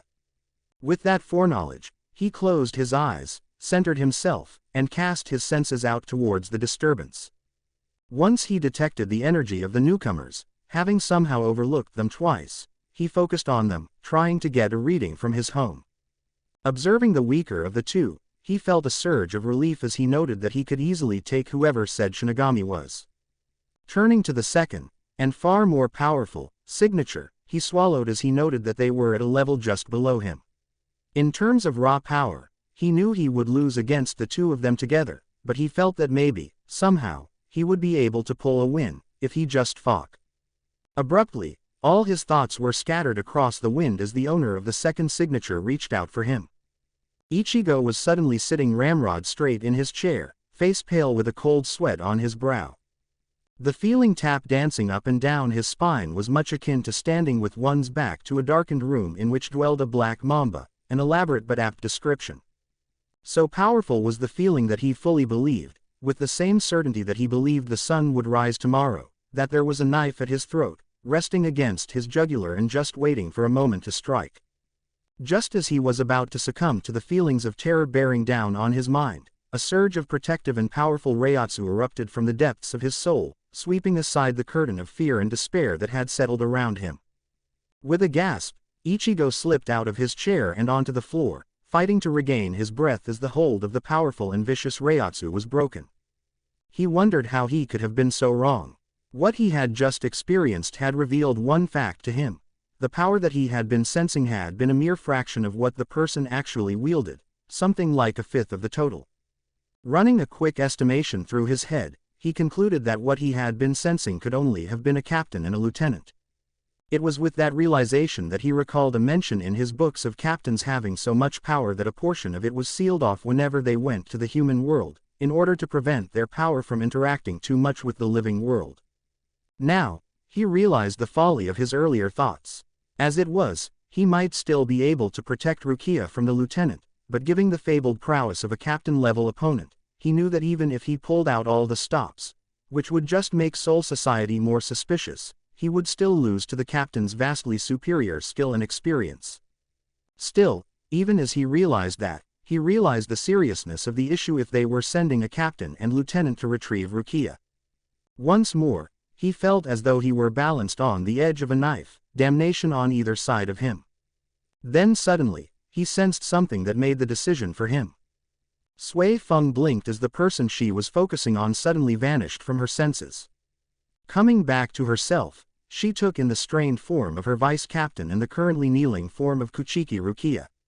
Realizing that her reiatsu had slipped as she searched for the person that had dared poke at her, she reined in her power, noticing but not caring about the way that Kuchiki gasped in relief and began struggling to her feet.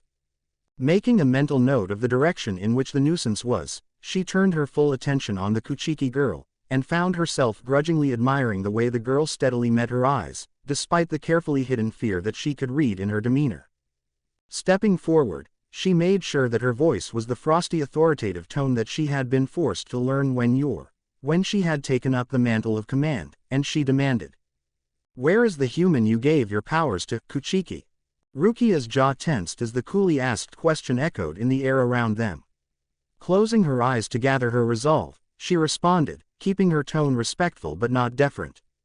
"The human is of no concern. The transferred powers are already fading, and in a few days, the person will be back to normal." The diminutive captain merely raised an eyebrow at the girl's nerve. Letting a sardonically amused smile cross her face, she said, "Let me rephrase that, where is Kurosaki Ichigo?" Rukia struggled not to react as the captain casually used Ichigo's name, revealing to her the depth of the knowledge Soul Society had about the matter at hand. Cursing herself for being an optimistic fool, she realized that she had harbored some hope that Soul Society would not have taken the issue seriously. Now she knew how unreasonable that hope had been. Swallowing down her despair, she refocused on the dangerous woman before her, and just as she moved to respond, she heard footsteps nearby and a voice that had her paling in sudden worry and fear. "You are out late, Kuchiki-san." Turning slowly, hoping and praying that she was wrong, she locked eyes with the ever-calm orbs of Yasutora Sato. Quickly, Rukia opened her mouth to speak, hoping to prevent things from escalating rapidly, but it was too late. Like watching a pile-up on a busy highway, Rukia could only look on as Chad's eyes slid from her to land on the small captain standing behind her. From the corner of her eyes, she saw the captain tense as she realized that the human could see her, and then to make matters worse, her hand casually came to rest on the handle of her Zanpakuto. Chad struggled back to his feet as he watched his battered and bruised enemy do the same. They had been fighting for the past 30 minutes and already, Chad was nearly out of energy, though he took comfort in the fact that his opponent wasn't faring any better. Seconds after it had become clear to the 2nd Division captain that Chad could see her and her lieutenant, and that he had no intention of letting them take Rukia, the lieutenant in question had been ordered to attack him. Obviously expecting an easy battle against the seemingly human team, Marekio Omaeda had lunged for the dark-skinned teenager with his sword prepared to slash across Chad's chest. He had cut through air. He was not a lieutenant for nothing though, and as such, he had already been in the process of recovering from being thrown off balance before Chad retaliated. He was, however, too late. For the first time in his relatively pampered life, Marekio Omaeda had his nose broken. Soi Fon blinked in surprise as her lieutenant crashed at her feet, howling in pain at his broken and bleeding nose. Suddenly getting irritated, she ruthlessly kicked him to snap him to attention and bit out, "Omaeda, what the hell do you think you are doing?" Getting back to his feet, her lieutenant whined back in a nasal tone. "But sir, he just..." Paling as his captain narrowed her eyes at him and began to reach for her sword, he promptly spun to face his opponent and charged back into battle. Rukia, having seen Chad's performance against the Menos Grande from before, wasn't as surprised as the 2nd Division captain, though much like the cold-hearted assassin, she fully expected Chad to lose the battle. As she opened her mouth to warn Chad off, the charging lieutenant suddenly blurred out of view, vanishing as he utilized Shunpo. Materializing behind the team, Omaeda swung at Chad's back, certain that his hit would connect.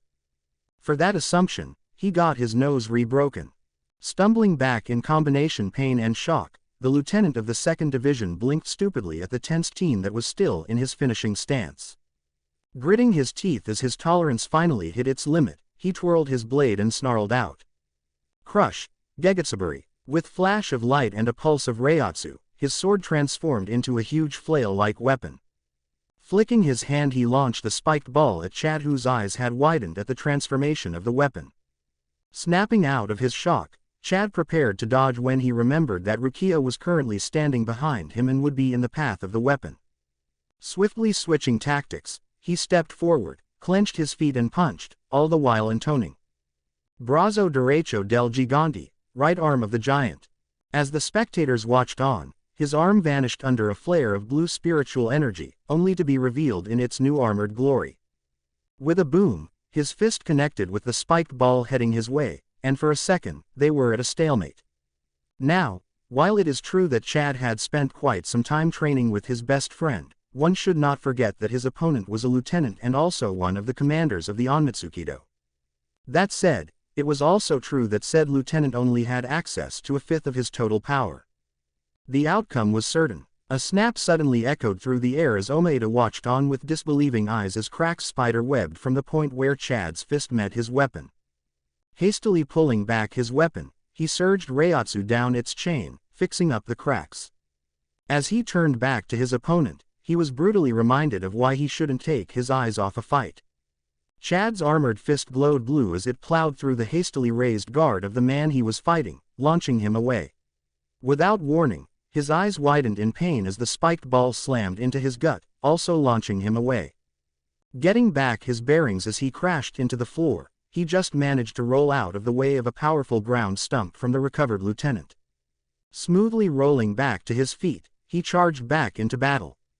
Back in the present, he panted as he carefully watched his opponent, waiting for any telling twitches. Peripherally, he was aware that both Rukia and the white-clad woman were observing him with slightly disbelieving looks in their eyes. Obviously, neither of them had expected him to hold his own so well. Suddenly, just as his opponent was tensing up for another attack, the white-clad woman sighed and said, "Stand down, Omeda, that's enough." Blinking at his captain for a moment, he eventually heeded her words, and pulled back, massaging his bruised ribs where he had suffered a full-powered punch earlier. Chad, knowing that the game had just changed, turned his gaze on the small woman who was calmly staring back at him.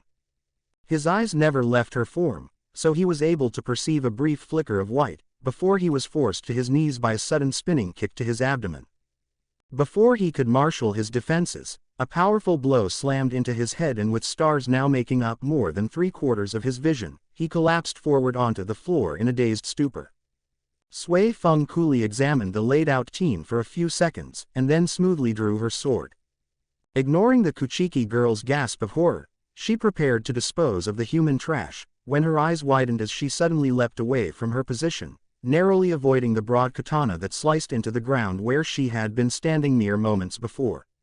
Landing lightly on her feet, Sui Fon took a moment to observe the newcomer, easily recognizing him from his orange hair and huge sword. Fixing him with a chilly look, she spoke. "Kurosaki Ichigo, you are Kurosaki Ichigo, aren't you?" Ichigo didn't bother to respond. He was trying valiantly to keep himself from viciously attacking the woman who had ruthlessly put down his friend, knowing that a cool head would serve him better than not. Kneeling down next to his best friend, he felt for a pulse, and allowed some of the tension to seep out from his body once he confirmed that Chad had merely been knocked unconscious. Getting back to his feet, he let his suddenly frigid gaze land on the short captain standing in front of him, his quick mind cataloging all that he was seeing. Sui Fon observed the teen standing before her. She felt some measure of incredulity at the amount of spiritual pressure she was sensing from said teen, but she didn't let that stop her. She was a captain of the Gote 13, a human child was a bug in comparison. Ichigo, watching her closely, noticed the moment his opponent committed to a course of action. With a flicker, Sui Fon vanished in a blazing fast shunpo, causing both Rukia and Omeda to lose sight of her for an instant. A clang had them focusing on Ichigo to find his broad katana blocking a would-be fatal thrust aimed at his heart. Even as Sui Feng's eyes widened in surprise, Ichigo's left hand was already on a course to knife into her exposed throat. Flipping backwards and just barely dodging the counter-attack, Sui Fon found herself rapidly revising her opinion of the orange-haired boy before her. Narrowing her eyes at him, she noticed the subtle tension in his muscles and prepared herself. Like a shot, Ichigo was off, bridging the distance between them in the blink of an eye. With an ease that belied the weight and size of his sword, he swung at Sui Fon intending to cleave her in two. As the captain's sword deflected the attack, Ichigo was already shifting into another stance, his motions fluid and deadly. Rukia felt her jaw drop as her eyes strained to keep up with the flashes of white, black, and orange before her. Her mind was blown. Sure, the 2nd Division captain was not using her full power at the moment, but the fact that Ichigo, who had only been a Shinigami for 2 months, was able to keep up with her, left her speechless. Omeda was confused. The sight before his eyes was threatening to shatter all his preconceived notions. He had read the reports, and he knew that Ichigo was merely a human teen, a child for all intents and purposes. Yet here he was, crossing blades with his captain even as she flickered about in her signature stealthy shunpo. It was impossible, but as they say, seeing is believing. Ichigo deflected another thrust which had been aimed at his head, having already figured out that his opponent favored fatal piercing attacks. There was no doubt, his foe was worthy of her rank as captain, yet, one simple fact ensured that he was holding his own. Zangetsu was far better. Having gotten used to battling with an opponent who was heads above him, Ichigo found that he was easily able to keep up with his opponent, and even execute a few moves that had her hard-pressed to dodge. They had been going at it for almost half an hour and he could still go for hours more, having beefed up his stamina by daily 4-hour-long sessions with the taskmaster that was his older companion. Speaking of Zangetsu, from his position on the tallest building in Ichigo's inner world, Zangetsu observed his wielder's first true battle, and he was pleased. This impudent Shinigami had dared attempt to crush his partner under a wave of despair and fear. He would not tolerate it, he would shatter her pride and rend her into pieces. Unknowingly, a small yet bloodthirsty smile appeared on the spirit's regal features, making him seem like one of the warrior kings of old. Sui Fon flipped back onto her feet as she recovered from being sent flying by a powerful sweep of her opponent's blade. She was getting confused, and consequently, perilously close to reverting to her default reaction to perplexing things, that of stinging them to death. That a non-captain would stand up to the might of a captain of the Gote 13 left her stunned. That said person was a human teenager just compounded the problem. Taking advantage of the brief lull in battle, she considered the orange-haired Shinigami before her, trying to figure him out. Why is he going so far for a girl he has only known for 2 months? This doesn't make sense. Deciding to question him, she asked, "Kurosaki Ichigo, why do you persist? Why do you fight so hard for someone you don't even know?" Scowling at the woman before him, Ichigo bit out, "What do you mean by that? Do you expect me to just stand aside while you harm my friends?" Chad, Rukia, don't be stupid, only scum would do that. Rukia felt warmth in her heart as she heard Ichigo's answer. She had already known the kind of person he was and that he considered her a friend, but to hear him confirm it made her unreasonably happy. It really drove home the fact that he had accepted her. Without even meaning to, she had begun to feel hope that Ichigo would actually succeed against the 2nd Division captain. Said captain's next action dashed that hope to pieces. The sudden silence that had descended on the group after Ichigo's words was abruptly shattered as a maelstrom of powerful Reiatsu exploded out of the diminutive captain's form. Gasping for air, Rukia collapsed to her knees with a thud. Ichigo, managing to throw off the weight of Sui Feng's Reiatsu, watched her like a hawk, hoping to get some warning of her intended action before she carried it out. He did get it, and then he wished that he hadn't. Because he had been locking gazes with her, he noticed when her gaze flicked behind him. With his face paling in horrified realization, he took off blurring across the ground, hoping to get there before her lieutenant did. He made it, just barely. With a clang, his sword deflected the thrust aimed for Chad's still unconscious body, but before he could relax, his muscles locked as he felt a soul-tearing pain so intense that even though it lasted for a fraction of a second, it felt like an eternity. Rukia clasped her hands to her mouth to stifle her cry of dismay as Ichigo's back erupted in a shower of blood from being stabbed by the small captain, twice. Realizing that he had just been had, Ichigo dropped to his knees as his strength rapidly began to fail. Choking on the sudden pain from the assault he had been unable to block, he pitched forwards and collapsed in a rapidly expanding pool of blood. As his vision began to darken, he heard hurried footsteps as Rukia ran towards him, and he struggled to form words, trying to keep her away from the cold killer who was suddenly standing over him. Rukia slid to a halt as Captain Sui Fon materialized next to Ichigo's prone body, with her sword raised to deliver the killing stroke. Flinging her hands forward in denial, she cried out, "No, please stop." Sui Fon, cold and efficient until the end, swung her Zanpakuto towards the teen's neck. Almost as if in slow motion, Rukia watched the blade meet Ichigo's skin, begin to dig in, and then stop after a fraction of an inch. Completely frozen in place, not even daring to breathe, Sui Fon strained to confirm if she had really. Again, with jerky movements, her head turned to the side only for her to lock gazes with a black cat innocently sitting not too far away and cleaning its paw as it regally observed the scene before it. Frozen, the diminutive captain watched as the cat got to its feet, and with a flick of its tail, sauntered off. Watching until the cat had vanished from sight, after confirming with her senses that it was just a cat, she then turned her steely gaze unto the barely conscious teen at her feet. Absently, she noticed that the Kuchiki was tensed as though she still expected her to end the boy's life. Thinking about it for a moment, and observing the boy with her senses, she slid her sword into its sheath and spun around to leave. She had not missed her intended targets. The boy would die in a few hours, and he would do so as a normal human. "Come, Omaeda, Kuchiki, we are leaving." Jumping at the suddenly barked order and somewhat unexpected turn of events, her lieutenant quickly moved to her side, while Rukia stood still, watching the growing puddle of blood below Ichigo. Feeling a subtle spike in lethal Reiatsu, she quickly refocused on the captain whose back was to her. Casting one more glance at Ichigo, and with tears now freely trailing down her face, she hurried to follow the captain into the Senkaimon, sparing a second to softly say, "I am sorry, Ichigo, goodbye." As the doors of the Senkaimon closed behind her, she threw one last glance back and nearly gasped as her eyes locked with furiously blazing brown orbs, shining with one unmistakable message. "Wait for me, I'll definitely come for you." Ichigo felt cold as more of his life liquid pooled on the ground. He wasn't worried about that though. Now that the captain was gone, he could feel a quickly approaching familiar Reiatsu at the edge of his senses, and he knew that no matter how annoying he considered Ichigo, Ishida would help when he got there. What he was worried about was the sudden hollow feeling in the depths of his soul, and the absence of the steady presence of his soul companion. Seeing blackness beginning to creep into the edge of his vision, Ichigo felt the borrowed energy that had existed in his core for over 2 months rapidly diminishing, making the ache of Zangetsu's absence even more noticeable. As the last of his energy slipped away, he called out into his soul, "Zangetsu, where are you?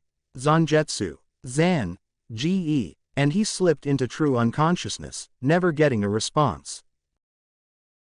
Thank you for watching. If you enjoyed the video, be sure to like, comment and subscribe, as well as checking out the author on fanfiction.net.